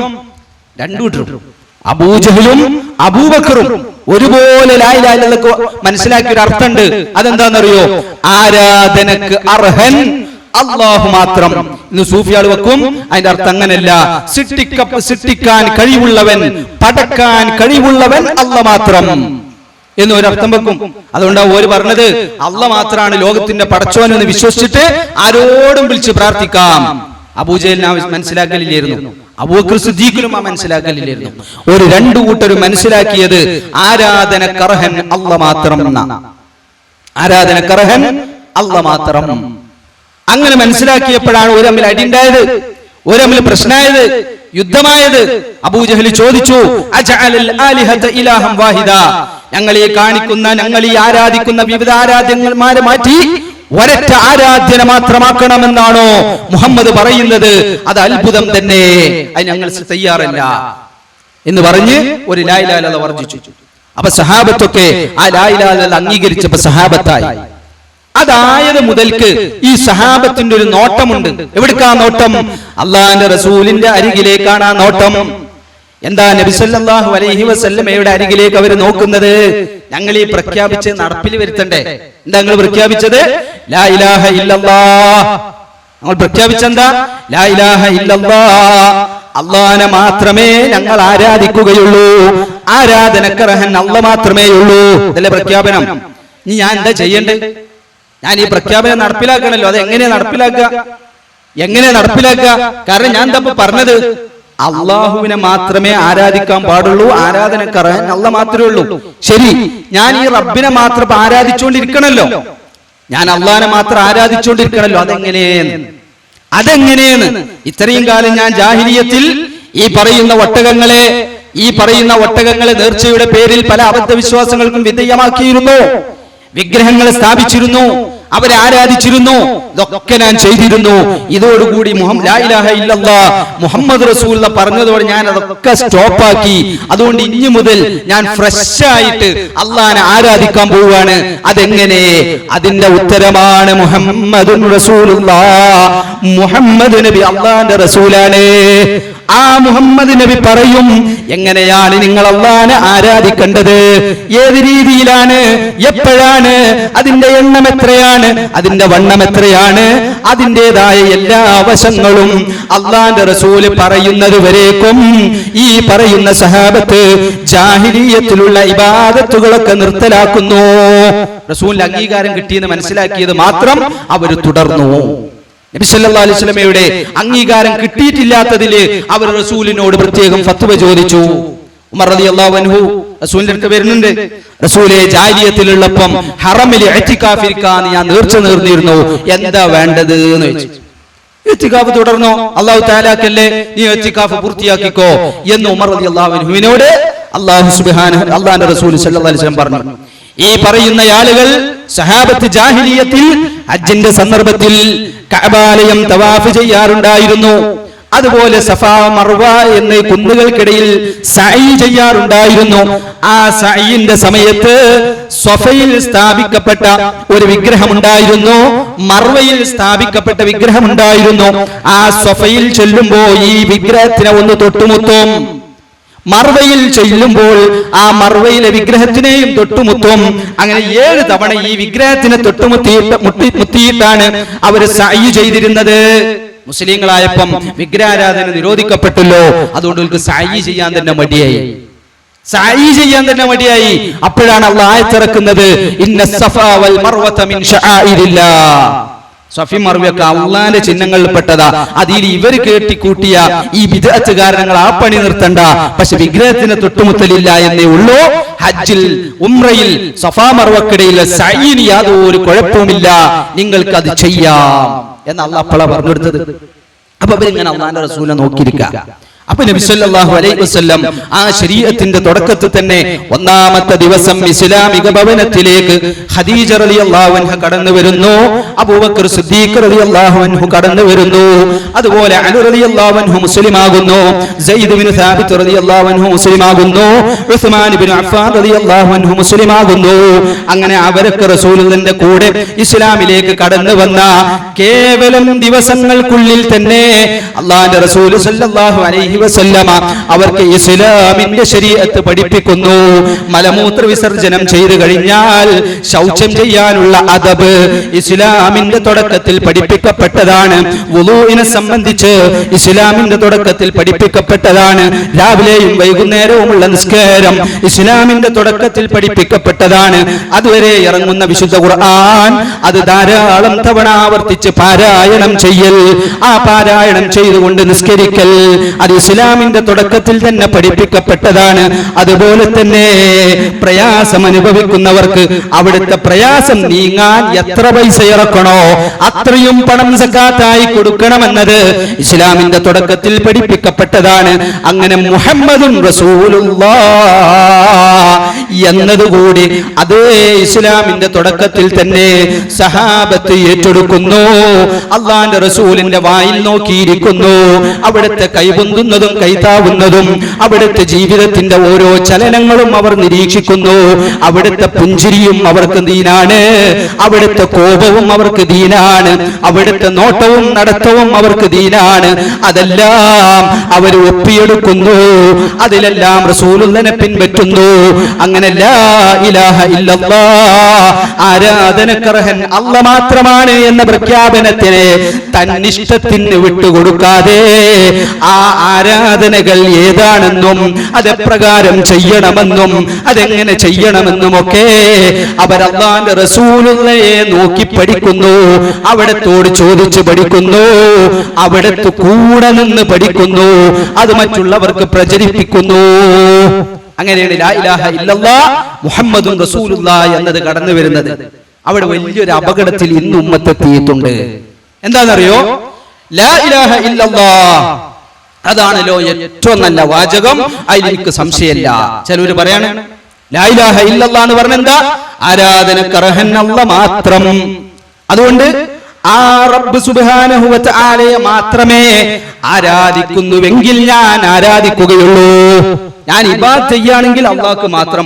അതിൽ ഈ പറയുന്ന ജാറങ്ങൾക്കോ വിഗ്രഹങ്ങൾക്കോ ഒന്നും ഒരു പ്രസക്തിയില്ല. ആരാധന കൊടുക്കുകയാണെങ്കിൽ അള്ളാഹിനോട് മാത്രം. ഭയങ്കര തൗഹീദ്. അങ്ങനെ നിസ്കാരത്തിന്റെ സമയമായി, നിസ്കരിക്കല്ലേ വെച്ചു. അല്ല, ഞാൻ നിസ്കരിക്കലില്ല. ജുമാ അല്ലെ, ഞാൻ ജുമാക്കൊന്നും പോക്കില്ല. ഉംറ അതിനൊക്കെ ഇപ്പൊ ഞാൻ അങ്ങനെ ഒന്നും മെനക്കില്ല. പോണോല് പോട്ടെ. അന്തിച്ചല്ലപ്പോ പറഞ്ഞു ലാ ഇലാഹ ഇല്ലല്ലാഹ് ആരാധന. അല്ല, ഇബാദത്ത് ചെയ്യാണെങ്കിൽ അള്ളാഹിനെ മാത്രം. പക്ഷെ ഞാൻ നിസ്കരിക്കലില്ല. അടുപ്പെന്താ പോയപ്പോ ലാ ഇലാഹ ഇല്ലല്ലാഹ്ക്ക് എതിരൊന്നും അല്ലല്ലോ. ഇങ്ങനെ ഒരു കൗമിന്ന് വളർന്നു വരുന്നുണ്ട്. ഈ നിർഭയത്വം തൗഹീദിലൂടെ എന്ന് പറഞ്ഞാല് അള്ളാഹിനെ മാത്രം ഇബാദത്ത് ചെയ്യുകയാണെങ്കിൽ ചെയ്തോ, അല്ലെങ്കിൽ വെറുതെ ഇരുന്നോ എന്നതല്ല ലാ ഇലാഹ ഇല്ലല്ലാഹ്. അതാ ഞാൻ പറഞ്ഞത്. ലാ ഇലാഹ ഇല്ലല്ലാഹ് പ്രഖ്യാപിച്ച അന്ന് തന്നെ മുഹമ്മദുൻ റസൂലുള്ളാഹ് എന്ന പ്രഖ്യാപനവുമുണ്ട്. അള്ളാഹിനെ മാത്രമേ ആരാധിക്കാൻ പാടുള്ളൂ, ആരാധനക്കർഹൻ റബ്ബ് മാത്രമേ ഉള്ളൂ എന്ന പ്രഖ്യാപനത്തിന്റെ കൂടെ തന്നെ ആ റബ്ബിനുള്ള ആരാധനകൾ എന്തെല്ലാം, ആ റബ്ബിനുള്ള ആരാധനകൾ എപ്പോഴെല്ലാം, അതിന്റെ രൂപം എങ്ങനെയെല്ലാം എന്നതും അതിന്റെ കൂടെ ചേർത്ത് പഠിപ്പിക്കപ്പെട്ടിരിക്കുന്നു. അതുകൊണ്ട് ഇസ്ലാമിന്റെ പ്രമാണം അല്ലാഹ് ആരാധ്യനാണ് എന്നതല്ല, അത് അബൂജഹലിന്റെ പ്രമേയമാണ്. അല്ലാഹു മാത്രമാണ് ആരാധനക്കർഹൻ എന്നതിലും ഒതുങ്ങൂല. മറിച്ച് റബ്ബിനെ മാത്രം ആരാധിച്ചുകൊണ്ടിരിക്കണം. ആ ആരാധിച്ചുകൊണ്ടിരിക്കുക എന്ന പ്രവർത്തനം വഅബ്ദു റബ്ബക ഹത്താ യഅതിയകൽ യഖീൻ, മരണമാകുന്ന ഉറപ്പ് വന്ന് കിട്ടുന്നത് വരേക്കും ആ റബ്ബിനുള്ള ആരാധന തുടർത്തിക്കൊണ്ടിരിക്കണം എന്നതാണ് ഇസ്ലാമിന്റെ പ്രഖ്യാപനം. ആരാധിക്കുകയാണെങ്കിൽ അല്ലാഹനെ മാത്രം, അല്ലെങ്കിൽ നിസ്കരിക്കണമെന്നില്ല, നോമ്പെടുക്കണമെന്നില്ല, സകാത്ത് കൊടുക്കണമെന്നില്ല. അഥവാ ചെയ്യുകയാണെങ്കിൽ അള്ളാഹ്ക്ക് മാത്രമെന്ന ഒരു കാപട്യത്തിന്റെ തൗഹീദ് ഇസ്ലാമിലില്ല. ഇത് ഞാൻ പറയാൻ കാരണം എന്താ അറിയോ? കുറെ ചെറുപ്പക്കാരുണ്ട്, ഓർക്ക് അവരുടെ ജീവിതത്തിൽ ഇസ്ലാമിന് ഒരു സ്ഥാനം ഒരു കൊടുക്കുന്നുണ്ട്. ആ സ്ഥാനം തലയിൽ തട്ടമിടുന്നിടത്തോ അതല്ലെങ്കിൽ പള്ളി കയറുമ്പോ തൊപ്പിടുന്നിടത്തോ മാത്രാണ്. അതേ സന്ദർഭത്തിൽ ജീവിതത്തിന്റെ എല്ലാ ഭാഗത്തും ആരാധനക്കർഹൻ റബ്ബ് മാത്രം എന്നത് തുടർത്തണമെന്ന സന്ദേശം അവർക്കില്ല. അതുകൊണ്ടാണല്ലോ അള്ളാഹ് വിശുദ്ധ ഖുർആനിൽ എത്ര സ്ഥലത്ത് പറഞ്ഞു. ചില മനുഷ്യന്മാർക്ക് ഇതിൽ അന്ന് മുതലേ തെറ്റിദ്ധാരണയുള്ളതുകൊണ്ടാണ് അല്ലാഹു സുബ്ഹാനഹു വ തആല പറഞ്ഞത് വഅബ്ദുല്ലാഹ് വലാ തുശ്രികൂ ബിഹി ഷൈആ. അള്ളാഹ് പറഞ്ഞതാണ്, നിങ്ങൾ അള്ളാഹ്ക്ക് പൂതിണ്ടെങ്കിൽ അള്ളാഹ്ക്ക് മാത്രം ഇബാദത്ത് ചെയ്യാന്നല്ല, അള്ളാഹ്ക്ക് ഇബാദത്ത് ചെയ്യണം, ചെയ്തോണ്ടിരിക്കുമ്പോ ശിർക്ക് വരല്ലേ എന്നാ പറഞ്ഞത്. ശിർക്ക് ചെയ്യല്ലേ എന്നല്ല പറഞ്ഞത്. പിന്നെയോ അള്ളാഹ്ക്ക് ഇബാദത്ത് ചെയ്യണം, ചെയ്തോണ്ടിരിക്കുമ്പോ ശിർക്ക് ചെയ്യല്ലേ എന്നാ.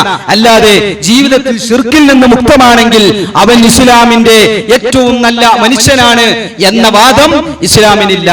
ഇന്ന് സമുദായത്തിൽ നിർഭയത്വം നഷ്ടപ്പെടുന്നുണ്ടെങ്കിൽ, കുടുംബത്തിൽ പ്രശ്നങ്ങളുണ്ടെങ്കിൽ, സാമ്പത്തിക രംഗത്ത് പ്രയാസങ്ങളുണ്ടെങ്കിൽ, ആത്മഹത്യകൾ പെരുകുന്നുണ്ടെങ്കിൽ, ഈ പറയുന്ന കഞ്ചാവിന്റെയും MDMA-യുടെയും ഡീലർഷിപ്പിലേക്ക് മുസ്ലിം സമുദായം എത്തുന്നുണ്ടെങ്കിൽ അവരുടെ ജീവിതത്തിൽ ഒരു വേള അവർ ശിർക്ക് ചെയ്യുന്നുണ്ടാവില്ല, തൗഹീദും ഉണ്ടാവുകയില്ല, അല്ലാഹുവിന്റെ ഇബാദത്ത് ഉണ്ടാവില്ല.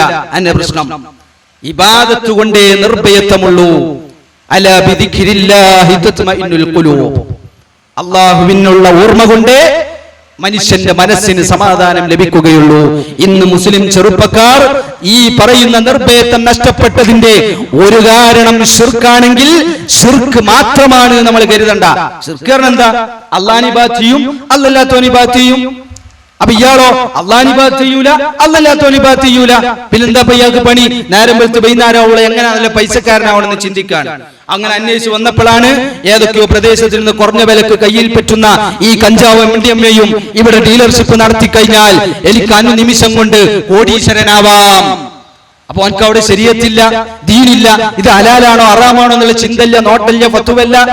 അവനെ സംബന്ധിച്ച് സന്തോഷം ഉണ്ടാവണം. എന്നിട്ടെന്താ, ഏതോ പോലീസിന്റെ കയ്യിൽപ്പെടും, ജീവിതം മുഴുവനും സമാധാനം നഷ്ടപ്പെട്ടു. അതേ സന്ദർഭത്തിൽ അല്ലാഹുവിനെ മാത്രം ഇബാദത്ത് ചെയ്യുക, ആ ഇബാദത്ത് മരണം വരെ തുടർത്തുക എന്ന പ്രമേയത്തിലേക്ക് എത്തിയാലോ അവിടെ മുസ്ലിമിന് സമാധാനമുണ്ട്. അപ്പോ നോക്കും എന്താ ഇബാദത്ത് എന്ന്. ആ ഇബാദത്ത് വേറൊന്നുമല്ല, അല്ലാഹുവിന്റെ റസൂല് പറഞ്ഞത്, അവിടുന്ന് ചെയ്തത്, അവിടുന്ന് അംഗീകരിച്ചത്, ഇതൊക്കെ ഇബാദത്താണ്. എന്റെ അനുനിമിഷങ്ങളിൽ ഞാൻ ഇബാദത്തിലാണ്.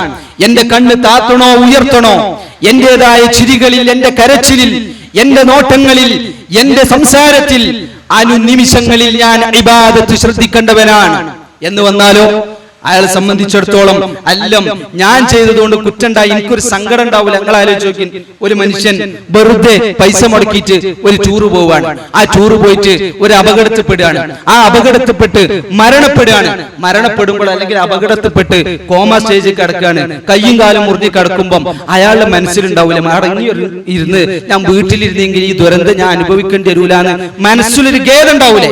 എന്നാ ഇതേ മനുഷ്യൻ അല്ലാഹു തആലാന്റെ ദീനിന് വേണ്ടി ഒരു യാത്ര പോയി, ആ യാത്രയിൽ അപകടത്തിൽപ്പെട്ടു. അയാൾക്ക് എന്തെങ്കിലും ഖേദം തോന്നോ? ഞാൻ പോണ്ടില്ലായിരുന്നു എന്ന്, ഞാൻ റബ്ബിന് വേണ്ടി പോയി കണ്ട് ഏറ്റെടുത്തതല്ലേ, അതിനു വേണ്ടി എനിക്ക് പിന്നെ അനുഭവിക്കേണ്ടി വന്ന പ്രയാസല്ലേ, അതിനെന്തൊക്കെ കുഴപ്പം? ഒരാള് പിന്നെ ഇങ്ങനെ പോയി നോക്കുമ്പോ ഒരു മനുഷ്യൻ പുഴയിൽ ഇങ്ങനെ മുങ്ങിത്താവുകയാണ്, ആ മനുഷ്യനെ രക്ഷിക്കാൻ ഇയാൾ എടുത്തു ചാടി, ഇയാൾ അപകടത്തിൽപ്പെട്ടു. ആ മനുഷ്യന്റെ വിഷയത്തിൽ പുറത്തു കാണുന്നോൽക്കോ അയാൾക്ക് ഒരു സങ്കടം ഉണ്ടാവോ? ഞാനൊരു മനുഷ്യനെ രക്ഷിക്കാൻ പോടുത്തുനിന്ന് പറ്റിയതാണ്. അതേ സന്ദർഭത്തിൽ വെറുതെ എൻജോയ് ചെയ്യാൻ എന്നും പറഞ്ഞിട്ട് ഒരാൾ ആസ്വാദന മാർഗങ്ങളിൽ കയറി ഉയരങ്ങളിലേക്ക് പറന്ന് അവിടെ നിന്ന് താഴേക്ക് വീണാൽ ആ മനുഷ്യന്റെ ജീവിതത്തിൽ തീരാത്ത സങ്കടാവൂലേ? അയാളെ കുറിച്ച് ആലോചിക്കുന്ന കുടുംബത്തിന് സങ്കടാവൂലേ? അതേ സന്ദർഭത്തിൽ ഒരു പട്ടാളക്കാരൻ ഒരു സമുദായത്തിന്റെ കാവലിന് വേണ്ടി ജീവൻ ത്യജിച്ചാൽ അയാളുടെ വിഷയത്തിൽ അയാൾക്കും കുടുംബത്തിനും നാട്ടുകാർക്കും അഭിമാനമാണ്. അതുകൊണ്ട് നമ്മൾ ചിന്തിക്കുക, അല്ലാഹു സുബ്ഹാനഹു വ തആലയോടുള്ള ഇബാദത്തിന്റെ ഭാഗമായി ഞാൻ പ്രവർത്തിച്ചു കൊണ്ടിരിക്കുമ്പോൾ എനിക്ക് അപകടം പറ്റിയാൽ പോലും എനിക്ക് സങ്കടമില്ല. അതിന്റെ പേരിൽ എന്റെ കുടുംബം എന്നോട് പിണങ്ങിയാൽ എനിക്ക് സങ്കടമില്ല. അതിന്റെ പേരിൽ എന്റെ പണം നഷ്ടപ്പെട്ടാൽ എനിക്ക് സങ്കടമില്ല. ആ പലിശയുടെ ഭാഗം ഇസ്ലാമിന് വേണ്ടി ഞാൻ ത്യജിച്ച് ഒരു വലിയ സമ്പത്ത് ഞാൻ ഉപേക്ഷിച്ചെന്ന് നാട്ടുകാര് പറഞ്ഞാലും എനിക്കൊരു തരി വിഷമമില്ല. കാരണം എന്താ? ഞാൻ അല്ലാഹുവിനെ മാത്രം ഇബാദത്ത് തുടർത്തിക്കൊണ്ടിരിക്കുന്നവനാണ്. അതും കൂടി നമ്മൾ ആലോചിക്കണം. നമ്മളൊക്കെ കുടുംബത്തിക്ക് ഞാൻ ഈ പറയണത് ഇത് വെറും തൗഹീദ് ശിർക്കിൽ, ആ ശിർക്കിന്റെ ഭാഗത്ത് മാത്രം ചിന്തിക്കേണ്ടതല്ല.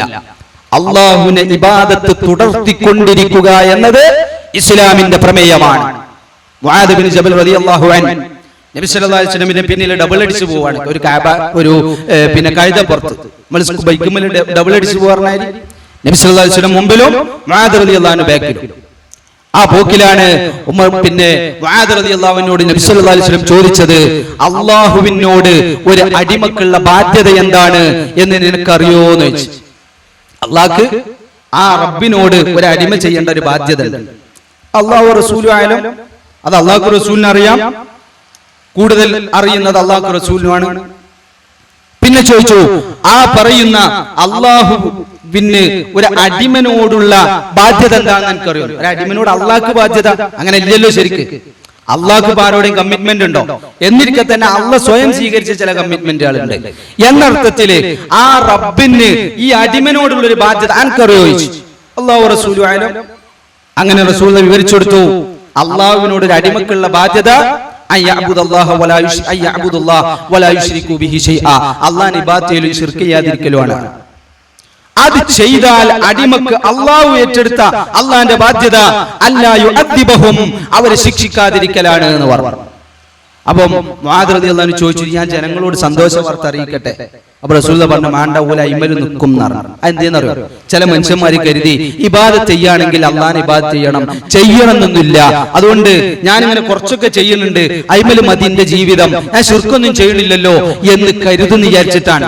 ഇസ്ലാമിന്റെ യഥാർത്ഥ സന്ദേശം മനസ്സിൽ കയറി അയാൾക്ക് മനസ്സിലാവും, ഇത് ഒരു ദിവസത്തെ ഇബാദത്തല്ല എന്നോട് അള്ളാഹ് ആവശ്യപ്പെട്ടത്, ഒരു ദിവസത്തിൽ ഒരു മണിക്കൂറിന്റെ ഇബാദത്തല്ല അള്ളാഹ് ആവശ്യപ്പെട്ടത്. പിന്നെയോ റസൂലുള്ളാഹിന്റെ ഖൗല് കൊണ്ടും അവിടുത്തെ ഫിഅല് കൊണ്ടും സ്ഥിരപ്പെട്ടതാണ് മരണം വരെ ഇബാദത്ത് തുടർന്നുകൊണ്ടിരിക്കുക എന്നത് ലാ ഇലാഹ ഇല്ലല്ലാഹയുടെ പൊരുളാണ്. മരണം വരെ ഇബാദത്ത് തുടർത്തണം, അല്ലാഞ്ഞാലോ അപ്പോഴും നഷ്ടപ്പെടും ജീവിതത്തിലെ സമാധാനം, അപ്പോഴും നഷ്ടപ്പെടും ജീവിതത്തിലുള്ള നിർഭയത്വം. അത് നമ്മൾ മനസ്സിലാക്കുക. അതുകൊണ്ട് ലാ ഇലാഹ ഇല്ലല്ലാഹ് എന്ന് പറയുന്ന പ്രഖ്യാപനത്തിന്റെ കൂടെ അന്നേ ദിവസം തന്നെ അല്ലാഹുവിന്റെ റസൂൽ സല്ലല്ലാഹു അലൈഹി വസല്ലം ആ സമുദായത്തിനോട് പറഞ്ഞതാണ്, മുഹമ്മദുൻ റസൂലുള്ളാഹ്, അതേ റബ്ബിനെ നിങ്ങൾ ആരാധിക്കണമെന്ന് പറയുമ്പോ ഈ പറയുന്ന മക്ക മുശ്രിക്കീങ്ങൾ അവർ കൂക്കി വിളിച്ചുകൊണ്ട് കൈകൊട്ടിക്കൊണ്ടൊക്കെ അള്ളാഹ് ഇബാദത്ത് നിർവഹിച്ചിരുന്നു. ആ നിലക്ക് ഇനി റബ്ബിനെ മാത്രം നിങ്ങൾ കൈകൊട്ടി ഇബാദത്ത് ചെയ്തോന്നല്ല, അതേ നിങ്ങൾ ഇതുവരെ കൈകൊട്ടി ഇബാദത്ത് ചെയ്തത് ഈ വിഗ്രഹത്തിന് വേണ്ടിയാണ്. ഇനി നിങ്ങൾ അതേ കൈകൊട്ട് ആവർത്തിച്ചോ റബ്ബിന് വേണ്ടി മാത്രം എന്നാണോ? നിങ്ങൾ ഇതുവരെ നഗ്നമായി തവാഫ് ചെയ്തപ്പോ അള്ളാനെയും വിഗ്രഹങ്ങളെയും മനസ്സിൽ കൊണ്ടു നടന്നു. ഇനി മുതൽ നിങ്ങൾ നഗ്നനായി തവാഫ് ചെയ്തോ, പക്ഷെ അള്ളാഹു തആലാക്ക് വേണ്ടി മാത്രം എന്നാണോ? അതല്ല, മുഴുവനും ഡിലീറ്റ് ചെയ്തോ. മറിച്ച് അല്ലാഹുവിന്റെ റസൂൽ ഒന്നിൽ നിന്ന് തുടങ്ങാൻ പോകുന്നു. ഒന്നിൽ നിന്ന് തുടങ്ങുമ്പോൾ ആ റസൂലുള്ള നിങ്ങൾക്ക് പഠിപ്പിച്ചു തരും ഈ ചെയ്യുന്ന ഇബാദത്തുകൾ ഏതാവണം, എങ്ങനെയാവണം, അതിന്റെ എണ്ണം എത്രയാവണം, അതിന്റെ വണ്ണം എങ്ങനെയാവണം, അതിന്റെ സമയം എപ്പോഴാവണം എന്നതൊക്കെ അല്ലാഹുവിന്റെ റസൂൽ സല്ലല്ലാഹു അലൈഹി വസല്ലം പഠിപ്പിച്ചതിലേക്ക് നിങ്ങൾ കടന്നു വരണം എന്നുകൂടി അല്ലാഹുവിന്റെ റസൂൽ തന്റെ പ്രബോധനത്തിന്റെ തുടക്കത്തിൽ തന്നെ പറഞ്ഞു. ആ തുടക്കത്തിലുള്ള പറച്ചിലിനോടൊപ്പം തന്നെ സഹാബത്തിന്റെ എണ്ണം കൂടി തുടങ്ങിയപ്പോ അല്ലാഹുവിന്റെ റസൂൽ സല്ലല്ലാഹു അലൈഹി വസല്ലം പറഞ്ഞു, ഇയ്യാകും വമുഹ്ദസാത്തുൽ ഉമൂർ, കാര്യങ്ങളിൽ പുതുതായി ഉണ്ടാവുന്നവയെ നിങ്ങൾ പേടിക്കണം, നിങ്ങൾ ഭയക്കണം. എന്താണ് ഈ പുതുതായി ഉണ്ടാവുക എന്ന് പറഞ്ഞാൽ സമുദായത്തിന്റെ വികസനങ്ങളെയല്ല റസൂലുള്ളാഹി ഉദ്ദേശിച്ചത്. നബി സല്ലല്ലാഹു അലൈഹി വസല്ലമയുടെ കാലഘട്ടത്തിന്റെ തുടക്കത്തിലൊന്നും ആളുകൾക്ക് കൂടിയിരിക്കുമ്പോ ഇരിക്കുന്ന കസേരയില്ലായിരുന്നു. അത് പിന്നീട് വന്നത് നിങ്ങൾ പേടിക്കണം എന്നല്ല. ഉസ്മാൻ റളിയല്ലാഹു അൻഹുവിന്റെ കാലഘട്ടത്തിൽ ഇസ്ലാമിലേക്ക് കപ്പൽ പട കൊണ്ടുവരപ്പെട്ടു. അത് നിങ്ങൾ പേടിക്കണം എന്നല്ല, മറിച്ച് ഞാൻ നിങ്ങളെ പഠിപ്പിച്ച ദീനുണ്ടല്ലോ, ആ ദീനിൽ ഇബാദത്തുകൾ ഉണ്ടല്ലോ, അതിലേക്ക് വല്ലതും കൂട്ടിച്ചേർക്കുന്നതിന് നിങ്ങൾ ഭയപ്പെടണം. അതാണ് അല്ലാഹുവിന്റെ റസൂൽ പറഞ്ഞത്. അപ്പൊ സഹാബത്ത് ശ്രദ്ധിച്ചു തുടങ്ങി.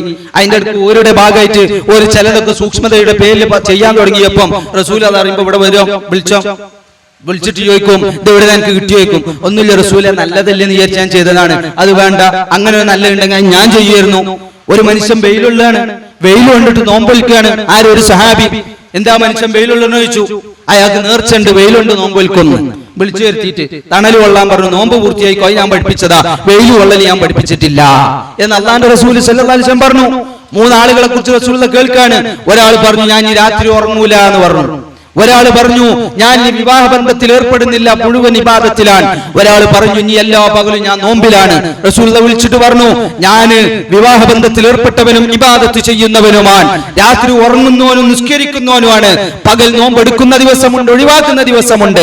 വമൻ റഗിബ അൻ സുന്നതി ഫലൈസ മിന്നി, അതുകൊണ്ട് എന്റെ സുന്നത്തിന് വിമുഖത കാണിച്ചാൽ, അതിന് വിരുദ്ധമായി പ്രവർത്തിച്ചാൽ അവൻ എന്നിൽപ്പെട്ടവനല്ല എന്ന് അല്ലാഹുവിന്റെ റസൂൽ പറഞ്ഞു. അങ്ങനെ നോക്കി നോക്കുമ്പോഴാണ് ഈ പറഞ്ഞ ദീനുൽ ഇസ്ലാമിലേക്ക് കുറച്ച് ആൾക്കാർ ജാറം കൊണ്ടുവന്നത്. അതിന്റെ പേരിൽ ആചാരങ്ങളും ഉറൂസുകളും ആണ്ട് നേർച്ചകളും കൊണ്ടുവന്നത്. അതിന്റെ പേരിൽ വ്യത്യസ്ത രൂപത്തിലുള്ള കൊടികുത്തു നേർച്ചയും അപ്പനേർച്ചയും കൊണ്ടുവന്നത്. അതിന്റെ പേരിൽ സിയാറത്ത് ടൂർ എന്ന ഒരു പുതിയ ബിദ്അത്ത് കൊണ്ടുവന്നത്. അതിന്റെ പേരിൽ മാലകൾ രചിക്കപ്പെട്ടത്. അതിന്റെ പേരിൽ മൗലിദുകൾ രചിക്കപ്പെട്ടത്. എന്നിട്ട് ഇതൊക്കെ ഇസ്ലാമിന്റെ പേരിൽ കൊണ്ടുവന്നു, ഇസ്ലാമിന്റെ പേരിൽ ചേർത്തപ്പെട്ടു. അവിടെയും ഈ പറയുന്ന ഇസ്ലാമിന്റെ പ്രമാണം ലാ ഇലാഹ ഇല്ലല്ലാഹ് എന്നതിന്റെ പൂർത്തീകരണത്തിന് റസൂലുള്ളാഹി പഠിപ്പിച്ച മുഹമ്മദ് റസൂലുള്ളാഹി ആക്രമിക്കപ്പെടുന്നു. മുഹമ്മദ് റസൂലുള്ളാഹി ആക്രമിക്കപ്പെടുന്നു. എന്താ മുഹമ്മദ് റസൂലുള്ളാഹി എന്ന് പറഞ്ഞാൽ? ലാ ഇലാഹ ഇല്ലല്ലാഹിനെ കുറിച്ച് നമ്മൾ പറഞ്ഞല്ലോ, ആരാധിക്കപ്പെടാൻ അർഹൻ അല്ലാഹ് മാത്രം എന്ന പോലെ മുഹമ്മദ് റസൂലുള്ളാഹി എന്ന് പറഞ്ഞാൽ പിൻപറ്റപ്പെടാൻ യോഗ്യത റസൂലുള്ളാഹിക്ക് മാത്രമാണ്. ഞാനൊരാളെ ഒരു ദീന്റെ വിഷയത്തിൽ ഫോളോ ചെയ്യണമെങ്കിൽ അതിന്റെ യോഗ്യത റസൂലുള്ളാഹിക്കാണ്. ചിലപ്പോ എന്റെ ഉസ്താദ് ചെയ്യണ കണ്ടിട്ട് ഞാൻ ചെയ്യും, അത് ഉസ്താദ് ചെയ്തുകൊണ്ടല്ല, ഉസ്താദ് റസൂലുള്ളാഹി ചെയ്തത് ചെയ്യാണെന്നുള്ള വിശ്വാസത്തിലാണ്. ഞാൻ എന്റെ ഒരു ചെറിയ കുട്ടി ചിലപ്പം ഇവിടുന്നാണ് പഠിച്ച് ഇങ്ങനെ നിസ്കരിക്കണ്ടല്ലോ, റുക്കുവൊക്കെ ചെയ്യണ്ടല്ലോ, അത് ഞാൻ ഉസ്താദ് ചെയ്യണ കണ്ടതാണ്, അല്ലെങ്കിൽ എന്റെ ഉമ്മ ചെയ്യണ കണ്ടാണ്, ബാപ്പ ചെയ്യണ കണ്ടാണ് എന്ന് പറയുമ്പോഴും ആ കുട്ടിയുടെ മനസ്സിന് നൽകപ്പെടുന്ന സന്ദേശം എന്താ? ഈ ഉമ്മ ചെയ്യണോണ്ടല്ല, ഉമ്മ ചെയ്തത് റസൂലുള്ളാഹി പണ്ട് ചെയ്തതാണ് എന്നുള്ളതുകൊണ്ടാണ്. എന്ന് പറഞ്ഞാൽ പിൻപറ്റപ്പെടാൻ യോഗ്യൻ അത് അള്ളാഹുവിന്റെ റസൂലാണ്. ലാ ഇലാഹ ഇല്ലല്ലയുടെ പൂർത്തീകരണം നിർഭയത്വം തൗഹീദിലൂടെ എന്ന പ്രമേയം നമ്മൾ മനസ്സിലാക്കുക. ലാ ഇലാഹ ഇല്ലല്ലാഹ് എന്നതാണ് തൗഹീദ്, അതിലൂടെയാണ് സമാധാനം. എങ്കിൽ അതിന്റെ പൂർത്തീകരണമായ മുഹമ്മദുർ റസൂലുള്ളാഹ്, ആ മുഹമ്മദുർ റസൂലുള്ളാഹിലൂടെ മാത്രമാണ് നമുക്ക് സമാധാനമുള്ളത്. അവിടെയും മുസ്ലിം സമുദായം പഴച്ചു തുടങ്ങി. അവർക്കിന്ന് നേതാക്കന്മാർ അവരെ കൊണ്ട് പിൻപറ്റപ്പെടുന്ന ഇന്നത്തെ സമുദായത്തിലെ നേതാക്കന്മാർ നടന്മാരാണ്. അതിനേക്കാളപ്പുറത്ത് ചില മ്യൂസിക് ടീമുകളാണ്. ഓരമാതിരി ഹെയർ സ്റ്റൈല്, അവരുമാറ്റ വസ്ത്രങ്ങൾ, അവരുടേതായ നടത്തം, അവര് പറയുന്ന ഡയലോഗുകൾ, അവർ സ്വീകരിക്കുന്ന ചില കൂടിയാലോചനകളും ചില സംഗമങ്ങളും അവർ പറഞ്ഞതുപോലെയാണ് ഇന്ന് കോളേജ് കുമാരന്മാരുടെയും കോളേജ് കുമാരികളുടെയും ലക്ഷ്യം. അവർ പോക്കറ്റ് മണി ശേഖരിക്കുന്നത് ഈ അടിച്ചുപൊളിക്കാണ്. ആരാനിന്റെ മാതൃക എന്ന് ചോദിച്ചാൽ ഇപ്പറങ്ങിയ പാട്ടിലെ നടന്റെ വേഷമാണ്.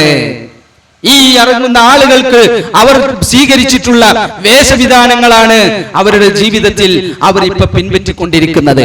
അവരുടെ ഫോളോവേഴ്സ്, പിൻപറ്റുന്നവനും പിൻപറ്റപ്പെടുന്നവനും.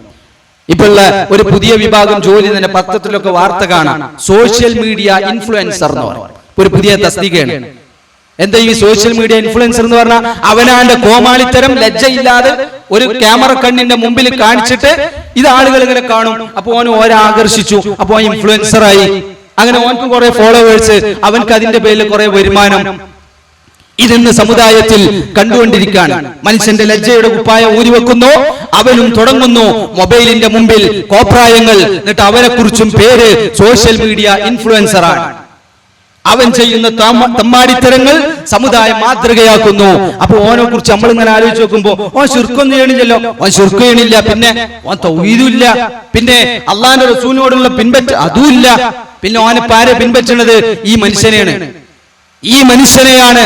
അതാണ് ഇന്ന് സമുദായത്തിൽ അവസാനം ഓൻ പ്രതീക്ഷ മാതിരി ഒരായില്ല, അല്ലെങ്കിൽ ഞാൻ വിചാരിച്ച മാതിരി നമ്മുടെ നടൻ ജയിച്ചില്ല, ഓൻ സിനിമയിൽ മരിച്ചുപോയി, അതുകൊണ്ട് ഞാൻ ആത്മഹത്യ ചെയ്യാണ്, ഞാൻ തീ കൊളുത്തി മരിക്കുകയാണ്. എങ്കിൽ ഇന്നാളുടെ മരണത്തിൽ വിഷമിച്ചുകൊണ്ട് ഇവൻ കെട്ടിടത്തുനിന്ന് വീണ് മരിക്കുന്നു. ചില കുട്ടികള് ഗെയിമിന്റെ പിന്നാലെയാണ്. നിങ്ങൾ ആലോചിച്ച് നോക്കി, മുഹമ്മദുൻ റസൂലുള്ളാഹ് അത് ലാ ഇലാഹ ഇല്ലല്ലയുടെ പൂർത്തീകരണമാണ്. ആ മുഹമ്മദുൻ റസൂലുള്ളാഹ് ഇല്ലാത്ത ഒരു ലാ ഇലാഹ ഇല്ലല്ലാഹ് ഇല്ല. മുഹമ്മദുൻ റസൂലുള്ളാഹ് ഇല്ലാത്ത ഒരു ലാ ഇലാഹ ഇല്ലല്ലാഹ് ഇല്ല. അതുകൊണ്ട് എന്റെ ജീവിതത്തിൽ ഞാൻ ഏതേത് മേഖലകളിലും നിലപാടെടുക്കുന്നുവെങ്കിലും അവിടെ എനിക്കുള്ള പിൻപറ്റാനുള്ള ഒരേ ഒരു നേതാവ് അത് മുഹമ്മദുൻ റസൂലുള്ളാഹി സ്വല്ലല്ലാഹു അലൈഹി വസല്ലമയാണ് എന്ന് പറയുന്നിടത്താണ് നമ്മുടെ ജീവിതം പൂർത്തീകരിക്കപ്പെടുന്നത്. അതല്ലാത്ത ഒരു ജീവിതത്തിലേക്ക് നമ്മൾ കടന്നു വന്നാൽ നമ്മുടെ സമാധാനം നഷ്ടപ്പെടും.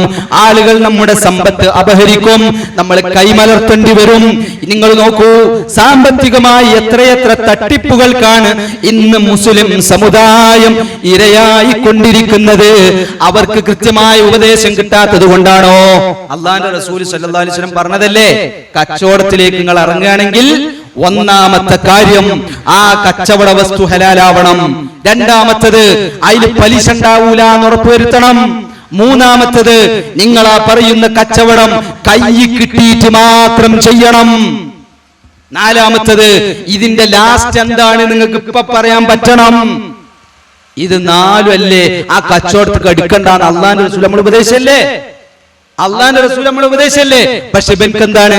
ഇവനാണ് സ്വപ്നം കാണുകയാണ്, അത് കിട്ടുകയാരം, പൈസ കിട്ടുകയാരം. എന്നിട്ട് ഇതിന്റെ പിന്നിൽ എന്താ നടക്കുന്നത് എന്നറിയാത്ത ബിസിനസ്സിന് ഇവന് പൈസ ഇറക്കുക. ഓന്റെ കയ്യിൽ ഇല്ല സാധനം, ഓന്റെ കയ്യിൽ വരും എന്നും വിശ്വസിച്ചിട്ട് ഓനക്ക് ലക്ഷങ്ങൾ എണ്ണിക്കൊടുക്കുക. എന്നിട്ട് ഓൻ അതും കൊണ്ട് മുങ്ങി.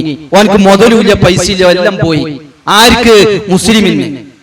മുസ്ലിമിന് സ്വർണത്തിന്റെ പേരിലും മറ്റുമൊക്കെ. ഇവിടെ അള്ളാന്റെ റസൂലിന്റെ ഉപദേശമില്ലേ? ഏത് രംഗത്താണ് നമുക്ക് നിർദ്ദേശങ്ങൾ ലഭിക്കാത്തത്?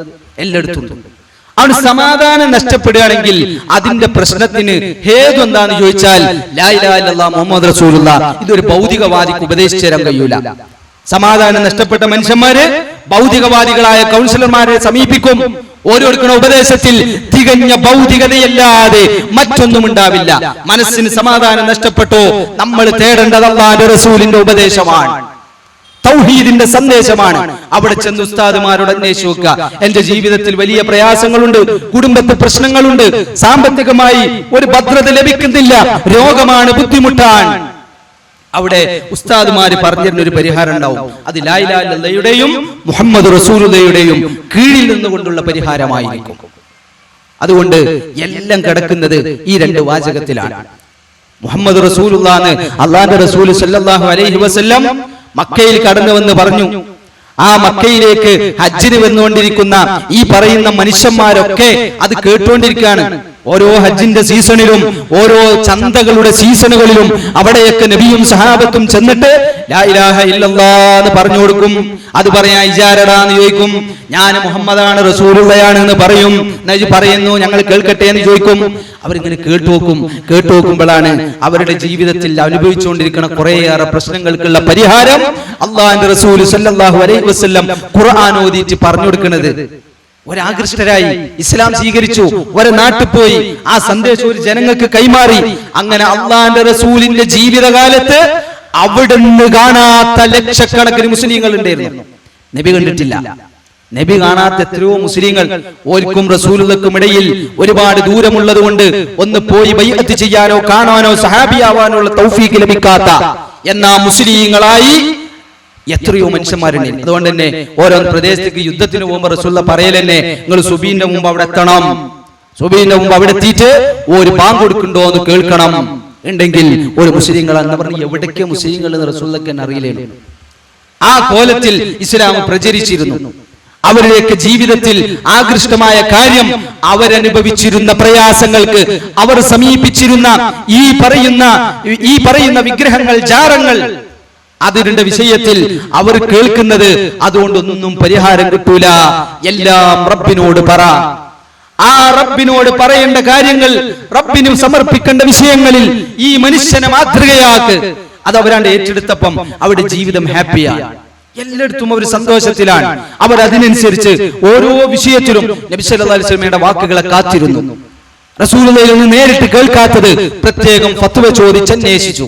അതിനനുസരിച്ച് അവരുടെ ജീവിതം അല്പാൽപമായി ക്രമപ്പെടുത്തിയപ്പം അവരുടെ ജീവിതം സന്തോഷത്തിലായി, സമാധാനത്തിലായി. അവർക്ക് സന്തോഷമുണ്ട്, സമാധാനമുണ്ടെന്ന് പറഞ്ഞാൽ അവർ കോടീശ്വരന്മാരായി എന്നർത്ഥമില്ല. അവർക്ക് സാമ്പത്തിക പ്രയാസങ്ങൾ നീങ്ങി എന്നർത്ഥമില്ല. അവർക്ക് രോഗങ്ങളൊന്നും ഇല്ലാതെയായി എന്നർത്ഥമില്ല. രോഗത്തിലും അവർ സന്തോഷിച്ചു എന്നുള്ളതാണ്. സാമ്പത്തിക പ്രയാസത്തിലും അവർ സന്തോഷം കണ്ടെത്തി എന്നതാണ്. അവർ സമാധാനം കണ്ടെത്തി എന്നതാണ്. കാരണം അവർക്ക് ജീവിതത്തിലെ ഇന്ധനം ലാ ഇലാഹ ഇല്ലല്ലാഹ് മുഹമ്മദുർ റസൂലുള്ളാഹ് എന്നതായിരുന്നു. അതിനെ തെറ്റിക്കളഞ്ഞ ജൂതന്മാരെ സംബന്ധിച്ച് നിങ്ങൾ ആലോചിച്ച് നോക്കി. ഈ ജൂതന്മാർ ആദ്യം പറഞ്ഞു മുഹമ്മദ് നബി റസൂലല്ല എന്ന് പറഞ്ഞു. മുഹമ്മദ് റസൂലല്ല, കള്ളനാണ്, വെറുതെ നോണ പറയാണ് എന്ന് പറഞ്ഞു. ചില ജൂതന്മാർക്ക് ഒരു മനസാക്ഷി കുത്തി ഈ മുഹമ്മദ് നബിനും കാത്ത ഒരു കുറെ കാലം നിന്നിരുന്നത്. അങ്ങനെ മുഹമ്മദ് നബി സല്ലല്ലാഹു അലൈഹി വസല്ലം വന്നപ്പം ചില ജൂതന്മാര് പറഞ്ഞു മുഹമ്മദ് നബി റസൂലൊക്കെയാണ്, പക്ഷെ ഞങ്ങൾക്കല്ല, അറബിയാക്കുള്ളതാണ്, നിങ്ങൾ വേണം നന്നായിക്കോളി, ഞങ്ങൾക്കുള്ള റസൂല് ഞങ്ങൾ മൂസാ നബി തന്നെയാണ് കാരണം. അതിനൊക്കെ മസിലിടിച്ച് ഇങ്ങനെ നിൽക്കുന്നിടത്തുനിന്ന് ഒരു കുറച്ച് മനുഷ്യന്മാർ ഇവിടെ വന്നു. അബ്ദുല്ലാഹി ഇബ്നു സലാം റളിയല്ലാഹു അൻഹുവിനെ പോലെയുള്ളവർ ഒരു കടന്നു വന്നപ്പം ആ ജീവിതത്തിൽ ആ സന്തോഷവും ധൈര്യവും അനുഭവിച്ചു. ആ ജൂതന്മാരോ കോട്ടകൾക്കുള്ളിൽ ഒളിച്ച്, ഇന്ന് ബങ്കറുകൾക്കുള്ളിൽ ഒളിക്കുന്നു എന്ന് പറഞ്ഞില്ലേ, ആ ചരിത്രത്തിന്റെ ആവർത്തനം ഞങ്ങൾ വെറുതെ സൂറത്തുൽ അശ്റിന്റെ പരിഭാഷ നാമാനുമോലെ എടുത്ത് വായിച്ചു നോക്കില്ലേ, ചിലപ്പോ ഇന്നത്തെ ഇസ്രായേലിലെ ചിത്രങ്ങൾക്ക് അവിടെ കാണാം. ആ കോട്ടക്കുള്ളിൽ ഒളിച്ചിട്ടല്ലാതെ ഒരു യുദ്ധത്തിന് ഇറങ്ങൂല. ഒരാൺകുട്ടികൾ അങ്ങനെയാണ്, കോട്ടത്തിനുള്ളിൽ ഒളിച്ചിട്ട് ഒരു യുദ്ധത്തിന് വരുള്ളൂ, ഒരു പുറത്തോടിയും കാണൂല. അങ്ങനെ മനുഷ്യന്മാര് അതേ ജാതി ആളുകളായി ഇവർ കോട്ടക്കുള്ളിൽ ഒളിച്ചു കടന്നിട്ട് അള്ളാഹ് അവരെ കുറിച്ച് പറഞ്ഞത് ഓരോ കൽബിക്ക് ഭയട്ടെടുത്തു എന്നാ. ഇവരുടെ കോട്ടകളുടെ പ്രത്യേകത എന്താ അറിയോ? ഒരു വർഷം മുഴുവനും അതിന്റെ ഉള്ളിൽ നിന്ന് പുറത്തിറങ്ങാതെ ജീവിക്കുകയാണെങ്കിൽ പോലും അവർക്കുള്ള ഭക്ഷണവും അങ്ങാടിയും സൗകര്യങ്ങളും അവർ ആ കോട്ടക്കുള്ളിൽ ഒരുക്കിയിട്ടുണ്ടായിരുന്നു. പക്ഷേ ആ സൗകര്യങ്ങളൊന്നും അവർക്ക് സമാധാനം നൽകിയില്ല. ഓരോ മനസ്സിൽ 10-15 സമൂഹത്തിന് പേടിയേണ്ടി വരും. ഒരു പുറത്തിറങ്ങാൻ റസൂലെ ഞങ്ങൾക്ക് മാപ്പേരനെ, ഞങ്ങൾ ഇനി ഒന്നിനുമില്ല, ഗുരുത്തക്കേടിനില്ല എന്നൊക്കെ പറഞ്ഞ് ഒരു ഇറങ്ങിയത് ഭൗതിക സൗകര്യമില്ലാഞ്ഞിട്ടല്ല, എല്ലാം ഉണ്ടായിരുന്നു. പക്ഷേ അവർക്കില്ലാതെ പോയത് ലാ ഇലാഹ ഇല്ലല്ലാഹ് മുഹമ്മദുർ റസൂലുള്ളാഹ്. അപ്പൊ ഒരു ഇറങ്ങേണ്ടി വന്നു. അതുകൊണ്ട് ഭൗതിക സൗകര്യങ്ങൾ നമ്മൾ ഹാപ്പിയാണ് നമ്മൾ കരുതണ്ട. ഇന്ന് മുസ്ലിം സമുദായം നമ്മൾ കുറേ പ്രശ്നത്തിലാണ്. അപ്പൊ ആ പ്രശ്നത്തിന് പരിഹാരം കാണാൻ പലരും വാചാലരാണ്. പക്ഷെ ആ പരിഹാരങ്ങളൊക്കെ എങ്ങനെയാണ്? മുസ്ലിങ്ങൾക്ക് നല്ല വിദ്യാഭ്യാസം കൊടുക്കണം എന്ന് പറയും. ആ പറഞ്ഞത് ശരിയാ. ഏതാ വിദ്യാഭ്യാസം? അവിടെ ലാ ഇലാഹ ഇല്ലല്ലാഹു അഡ്രസ് ഇല്ല, മുഹമ്മദ് റസൂലുള്ളാഹു അഡ്രസ് ഇല്ല. പിന്നെയോ കുറെ മുസ്ലിങ്ങൾ നല്ല നല്ല ഡോക്ടർമാരാവണം, IAS മാരാവണം, എഞ്ചിനീയർമാരാവണം. എന്നാ മുസ്ലിങ്ങൾക്ക് ഇസ്സത്താണ്ട് ഓടി വരുന്ന ഒരു വരവില്ല. ഈ മനുഷ്യർക്ക് IAS ആയിട്ട് ദീനില്ലെങ്കിൽ നാളെ പിറ്റേന്ന് ഇതേ ഇൽമോണ്ട് ഇസ്ലാമിനെതിരെ സംസാരിക്കൂലേ? ഇസ്ലാമിനെ ഒറ്റുകൊടുക്കില്ലേ? അതിന്റെ പേരിലല്ലേ ഇന്ന് ഇസ്ലാം ക്രൂശിക്കപ്പെടുന്നത്? ഇസ്ലാമിനെ കുറിച്ച് ഒറ്റുകൊടുക്കുന്ന കപടന്മാരെ കൊണ്ടല്ലേ ഈ സമുദായത്തിന്റെ മുമ്പിൽ ഇസ്ലാം ഒറ്റപ്പെടുന്നത്? അല്ലെങ്കിൽ നിങ്ങൾ നാലോചിച്ച് മുസ്ലിങ്ങളെ സംബന്ധിച്ചിടത്തോളം ഇവിടുത്തെ ഇതര മതസ്ഥർക്ക് സന്തോഷമല്ല വേണ്ടത്. ഇസ്ലാമിന്റെയും മുസ്ലിങ്ങളുടെയും മെസ്സേജ് കേൾക്കുമ്പം അയൽവാസി പട്ടിണി കിടക്കുമ്പം വയറ് നിറച്ച് ഭക്ഷിക്കുന്നവൻ മുസ്ലിമല്ല എന്ന അള്ളാഹുവിന്റെ റസൂലിന്റെ സന്ദേശം, ആ സന്ദേശം ഏറ്റുവാങ്ങുന്ന ഏതൊരു മുസ്ലിമിനെ കുറിച്ചാണ് ഒരു അയൽവാസിയായ അമുസ്ലിം ഭയപ്പെടുക? ഏതൊരു മുസ്ലിമിനെ കുറിച്ചാണ് ഒരു അയൽവാസിയായ മുസ്ലിം ഭയപ്പെടുക? പക്ഷെ ഇവിടെ ഒറ്റുകാരുണ്ടായി. ആ ഒറ്റുകാര് ഇസ്ലാമിൽ യുദ്ധത്തിന്റെ സാഹചര്യത്തെ സംബന്ധിച്ച് വിവരിക്കുന്ന ആയത്തുകളെ പർവ്വതീകരിച്ചിട്ട് പറഞ്ഞു, മുസ്ലിങ്ങൾ നിങ്ങൾ പേടിക്കണം, ഏത് സമയവും അവർ പിന്നിന്ന് വെട്ടിക്കാളും. ഇതാണ് ഇപ്പൊ IASന്റെ മെച്ചം. ഇതാണ് ഈ പറയുന്ന സമുദായത്തിന്റെ ഉന്നത വിദ്യാഭ്യാസം നേടിയെന്ന് പറയുന്ന മുസ്ലിങ്ങളുടെ മെച്ചം. ഞങ്ങൾ മുസ്ലിമായിരുന്നു, ഇപ്പൊ എക്സ് ആണ് എന്നാണ്. അങ്ങനെ വിദ്യാഭ്യാസം ഉണ്ടായിട്ട് എന്താ കാര്യം? അതുകൊണ്ട് അവർക്ക് കൊടുക്കേണ്ട വിദ്യാഭ്യാസം അത് ഒന്നാമത്തത് ലാ ഇലാഹ ഇല്ലല്ലാഹ്, അതിനോട് ചേർത്ത് രണ്ടാമത്തതല്ല, അതിനോട് ചേർത്ത് മുഹമ്മദുർ റസൂലുള്ളാഹ് ഉണ്ടായി കഴിഞ്ഞാൽ ഹാപ്പിയാ. ഓൻ പിന്നെ ഏറ്റവും വലിയ IAS ആയാലും ഈ സമുദായത്തിന് ഓനെ കൊണ്ട് ഉപകാരം ഉണ്ടാവും. നിങ്ങൾ ആലോചിച്ച് നോക്കി. ഞാൻ ഒരു ചരിത്രം പറയാം. സൈനുദ്ദീൻ മഖ്ദൂം എഴുതിയ കിതാബാണ് പിന്നെ തുഹ്ഫത്തുൽ മുജാഹിദീൻ. എന്റെ സംസാരം അവസാനിപ്പിക്കുന്നതിന്റെ അവസാനത്തിലേക്ക് ഞാൻ എത്തുകയാണ്. തുഹ്ഫത്തുൽ മുജാഹിദീൻ എന്ന് പറയുന്ന ഒരു ഗ്രന്ഥം സൈനുദ്ദീൻ മഖ്ദൂം, അതിന്റെ പരിഭാഷ നമുക്ക് ലഭിക്കും. എന്താ തുഹ്ഫത്തുൽ മുജാഹിദീന്റെ ഇതിഹാസം? അതിലെ ചർച്ച എന്താ? ജിഹാദിനെ കുറിച്ചാണ്. അതിന്റെ ചർച്ച എന്താണ്? ജിഹാദിനെ കുറിച്ചാണ്. അതിൽ 4-5 അധ്യായങ്ങൾ ജിഹാദിനെ കുറിച്ച്. ഇന്ന് ജിഹാദിൽ ഏറ്റവും തെറ്റിദ്ധരിക്കപ്പെടുന്ന പദം മുസ്ലിങ്ങൾ ജിഹാദികളാണ്. അതുകൊണ്ട് ഒരു എപ്പോഴും മുസ്ലിങ്ങളെ കണ്ടെടുത്ത് വെച്ച് കൊല്ലണമെന്ന് മനസ്സ് കൊണ്ടെടുക്കണോലാണ്. അതുകൊണ്ട് ഓരുടെ ചതി എപ്പോഴും നിങ്ങൾ പ്രതീക്ഷിച്ചോളിൻ എന്ന് മുസ്ലിങ്ങളെ കുറിച്ച് ഉള്ളിലുള്ളവനും പുറത്തുള്ളവനും ഒരുപോലെ ഒറ്റുകൊടുത്തുകൊണ്ടിരിക്കുകയാണ്. അവിടെ നമ്മൾ മനസ്സിലാക്കേണ്ടത് ഈ ഇന്ത്യ ചരിത്രത്തിൽ മായ്ക്കപ്പെടാൻ പറ്റാത്ത ഏടാണ് തുഹ്ഫത്തുൽ മുജാഹിദീൻ എന്ന ഗ്രന്ഥം. ആ കിതാബിൽ ജിഹാദിനെ കുറിച്ചാണ് സംസാരിക്കുന്നത്. ആർക്കെതിരെ എന്നാണോ? ഇന്ത്യയിൽ ആക്രമിച്ച് കടന്നു വന്ന ബ്രിട്ടീഷുകാർക്കെതിരെ. അന്ന് മുസ്ലിം ഉമ്മത്തിന്റെ പങ്ക്, മുസ്ലിം ഉമ്മത്തിന്റെ പിന്നിൽ നിന്നുകൊണ്ട് ഇവിടുത്തെ ന്യൂനപക്ഷവും ദളിതന്മാരും ഈ പറയുന്ന ബ്രിട്ടീഷുകാർക്കെതിരെ ഇറങ്ങാൻ മുസ്ലിം ഖതീബുമാരോട് ആഹ്വാനം ചെയ്തുകൊണ്ട് അക്കാലഘട്ടത്തിലെ കേരളത്തിലെ പണ്ഡിതൻ സൈനുദ്ദീൻ മഖ്ദൂം എഴുതിയ ജിഹാദിന്റെ വാചകങ്ങൾ ഉപയോഗപ്പെടുത്തിയത്, അതിന്റെ ഉപകാരമെടുത്തത് ഇവിടുത്തെ സാമൂതിരിയും ഇവിടുത്തെ രാജാക്കന്മാരും അമുസ്ലിം രാജാക്കന്മാരാണ്. മുസ്ലിങ്ങളെ, നിങ്ങളുടെ ജിഹാദിനെ കുറിച്ച് നിങ്ങൾ പറഞ്ഞു കൊടുക്കൂ, എങ്കിൽ നിങ്ങൾക്കും ഞങ്ങൾക്കും സമാധാനത്തിൽ ജീവിക്കാം എന്നൊരു കാലത്ത് ജിഹാദിനെ കുറിച്ച് എഴുതിച്ചവര് ഇപ്പൊ പറയാണ് ആ ജിഹാദ് പ്രശ്നമാണെന്ന്. ഇവിടെ സത്യസന്ധമായി ഇസ്ലാമിനെ പറയാൻ എല്ലാവരും സമ്മതിച്ചാൽ നിങ്ങൾ ഇതുവരെ അനുഭവിക്കാത്തൊരു സമാധാനം ഈ ലോകം കാണും. മുസ്ലിങ്ങളുടെ വായടപ്പിച്ചത് കൊണ്ടാണ് ഇവിടെ ഈ ജാതി വ്യവസ്ഥയുടെ പേര് പറഞ്ഞ് ആളുകൾ ആരാധനാലയങ്ങളിൽ കയറ്റാതെ ഒറ്റപ്പെടുത്തിക്കൊണ്ട് അതിന്റെ പേരിൽ നരബലി നടത്തിക്കൊണ്ട് ആളുകൾ ഇന്ന് വ്യത്യസ്തങ്ങളായ ക്രൂരതകൾ മതത്തിന്റെയും അല്ലാത്തതിന്റെയും പേരിൽ പറയുന്നത്. ഇതര വിവാഹേതര ബന്ധങ്ങൾക്ക് പ്രമോഷൻ നൽകിക്കൊണ്ട് കുടുംബങ്ങൾ ശുദ്ധീകരിച്ചു കൊടുക്കുമ്പോൾ അവിടെ യഥാർത്ഥ വിവാഹത്തിന്റെയും യഥാർത്ഥ പരിശുദ്ധിയുടെയും സന്ദേശങ്ങൾ ഇസ്ലാം പറയുന്നതിന്റെ വായടപ്പിച്ചപ്പോൾ, ഇസ്ലാം എന്ന് പറഞ്ഞാൽ ഒരു തരം പിന്നെ ഒരു പിന്തിരിപ്പൻ സമുദായമാണ്, പ്രസ്ഥാനമാണ് എന്ന് പറഞ്ഞ് വായടപ്പിച്ചപ്പോ അതിന്റെ പ്രശ്നങ്ങൾ ഇവിടെ ഏതേത് വീടുകളിലും മതവ്യത്യാസമില്ലാതെ കയറിക്കൊണ്ടിരിക്കുകയാണ്. അതുകൊണ്ട് ഞങ്ങൾ പറയട്ടെ, ഇസ്ലാമിനെ യഥാർത്ഥ നിലക്ക് സംസാരിക്കാൻ ഇന്ത്യ രാജ്യത്തിന്റെ കേരളത്തിന്റെ സാഹചര്യം മുൻനിർത്തിക്കൊണ്ട് നിങ്ങൾ ധൈര്യമായി ഇസ്ലാമിനെ പറയൂ എന്ന് മുസ്ലിങ്ങൾക്ക് പെർമിഷൻ കിട്ടിയാൽ, വായടപ്പിക്കാത്ത പെർമിഷൻ കിട്ടിയാൽ ഈ സമുദായം ബേജാറാവില്ല ചെയ്യാ. ഈ സമുദായം ഇതുവരെ കാണാത്ത സമാധാനം അനുഭവിക്കും. അതുകൊണ്ടാണ് മഹാനായ ഇന്ത്യൻ പണ്ഡിതൻ അബുൽ ഹസൻ അലി നദ്വി റഹിമഹുല്ലാ അദ്ദേഹത്തിന്റെ ഒരു കിതാബുണ്ട് മാദാ ഖസിറൽ ആലം ബിൻഹിതാത്തിൽ മുസ്ലിമീൻ, മുസ്ലിങ്ങളുടെ പതനത്തോടെ ഉസ്മാനിയ ഖിലാഫത്ത് ഒട്ടോമൻ സാമ്രാജ്യം എന്ന് പറയും, ആ മുസ്ലിങ്ങളുടെ പതനത്തോടെ ലോകത്തിനെന്ത് നഷ്ടപ്പെട്ടു എന്ന് വിവരിക്കുന്ന വിഖ്യാതമായ ഒരു ഗ്രന്ഥമുണ്ട് അദ്ദേഹത്തിന്റെ ഒരു പ്രഭാഷണമാണ്. ചരിത്രം ചിന്തിച്ചു നോക്കി. ഇവിടെ ഇതര മതസ്ഥർ സമാധാനത്തോടെ ജീവിക്കുന്ന, ജാതി വ്യവസ്ഥ പേടിക്കാതെ ജീവിക്കുന്ന ഒരവസ്ഥ വന്നിട്ടുണ്ടെങ്കിൽ അത് ഇസ്ലാം ഇന്ത്യയിൽ കടന്നു വന്നതിന് ശേഷമാണ്, മുസ്ലിങ്ങൾ കടന്നു വന്നതിന് ശേഷമാണ്. പരസ്പരമുള്ള സ്നേഹവും ഐക്യവും പരസ്പരം പിന്നെ ഒരു കാപട്യമില്ലാതെ സ്നേഹിക്കണമെന്ന് പഠിപ്പിക്കുന്ന ഉപദേശങ്ങൾ ഉണ്ടെങ്കിൽ അത് ഇസ്ലാം കടന്നു വന്നതിന് ശേഷമാണ് എല്ലാവരും ആ സ്നേഹത്തെ കുറിച്ച് പറയാൻ തുടങ്ങിയത്, ചാരിറ്റിയെ കുറിച്ച് പറയാൻ തുടങ്ങിയത്. അതാണ് ഇസ്ലാമിന്റെ പ്രത്യേകത. അതുകൊണ്ട് ഇസ്ലാമിന്റെ ലാ ഇലാഹ ഇല്ലല്ലാഹ് അത് തീവ്രവാദത്തിന്റെ വാചകമല്ല, മുഹമ്മദുൻ റസൂലുള്ളാഹ് പക്ഷപാതിത്വത്തിന്റെ വാചകമല്ല, അത് ലോകത്തിനുള്ള വാചകമാണ്. യാ അയ്യുഹന്നാസ് ഇന്നി റസൂലുള്ളാഹി ഇലൈക്കും ജമീആ, ഞാൻ നിങ്ങളെല്ലാവർക്കുള്ള റസൂലാണ്, എല്ലാവർക്കും, നിങ്ങളുടെ എല്ലാവരുടെയും സമാധാനത്തിന്, സന്തോഷത്തിന്, ശാന്തിക്ക്. അതുകൊണ്ട് ശരിക്ക് കേട്ടോളിൻ. അതുകൊണ്ട് വിശുദ്ധ ഖുർആൻ അത് കത്തിക്കപ്പെടേണ്ട ഗ്രന്ഥമല്ല, പഠിക്കേണ്ടതല്ലാത്ത മാറ്റിവെക്കപ്പെടേണ്ട തീവ്രവാദത്തിന്റെ ഗ്രന്ഥമല്ല. ഇന്ത്യ സാഹചര്യത്തിൽ ഒരിക്കലും ഒരു മുസ്ലിമും ചാവേറാവുകയില്ല. ഇന്ത്യൻ സാഹചര്യത്തിൽ ജീവിക്കുന്ന ഒരു മുസ്ലിം ഒരിക്കലും ഒരു ഓഡിറ്റോറിയത്തിലോ ഒരു മാളിലോ പോയി സ്വയം ബോംബായി സമുദായത്തിനെ നശിപ്പിക്കുകയില്ല.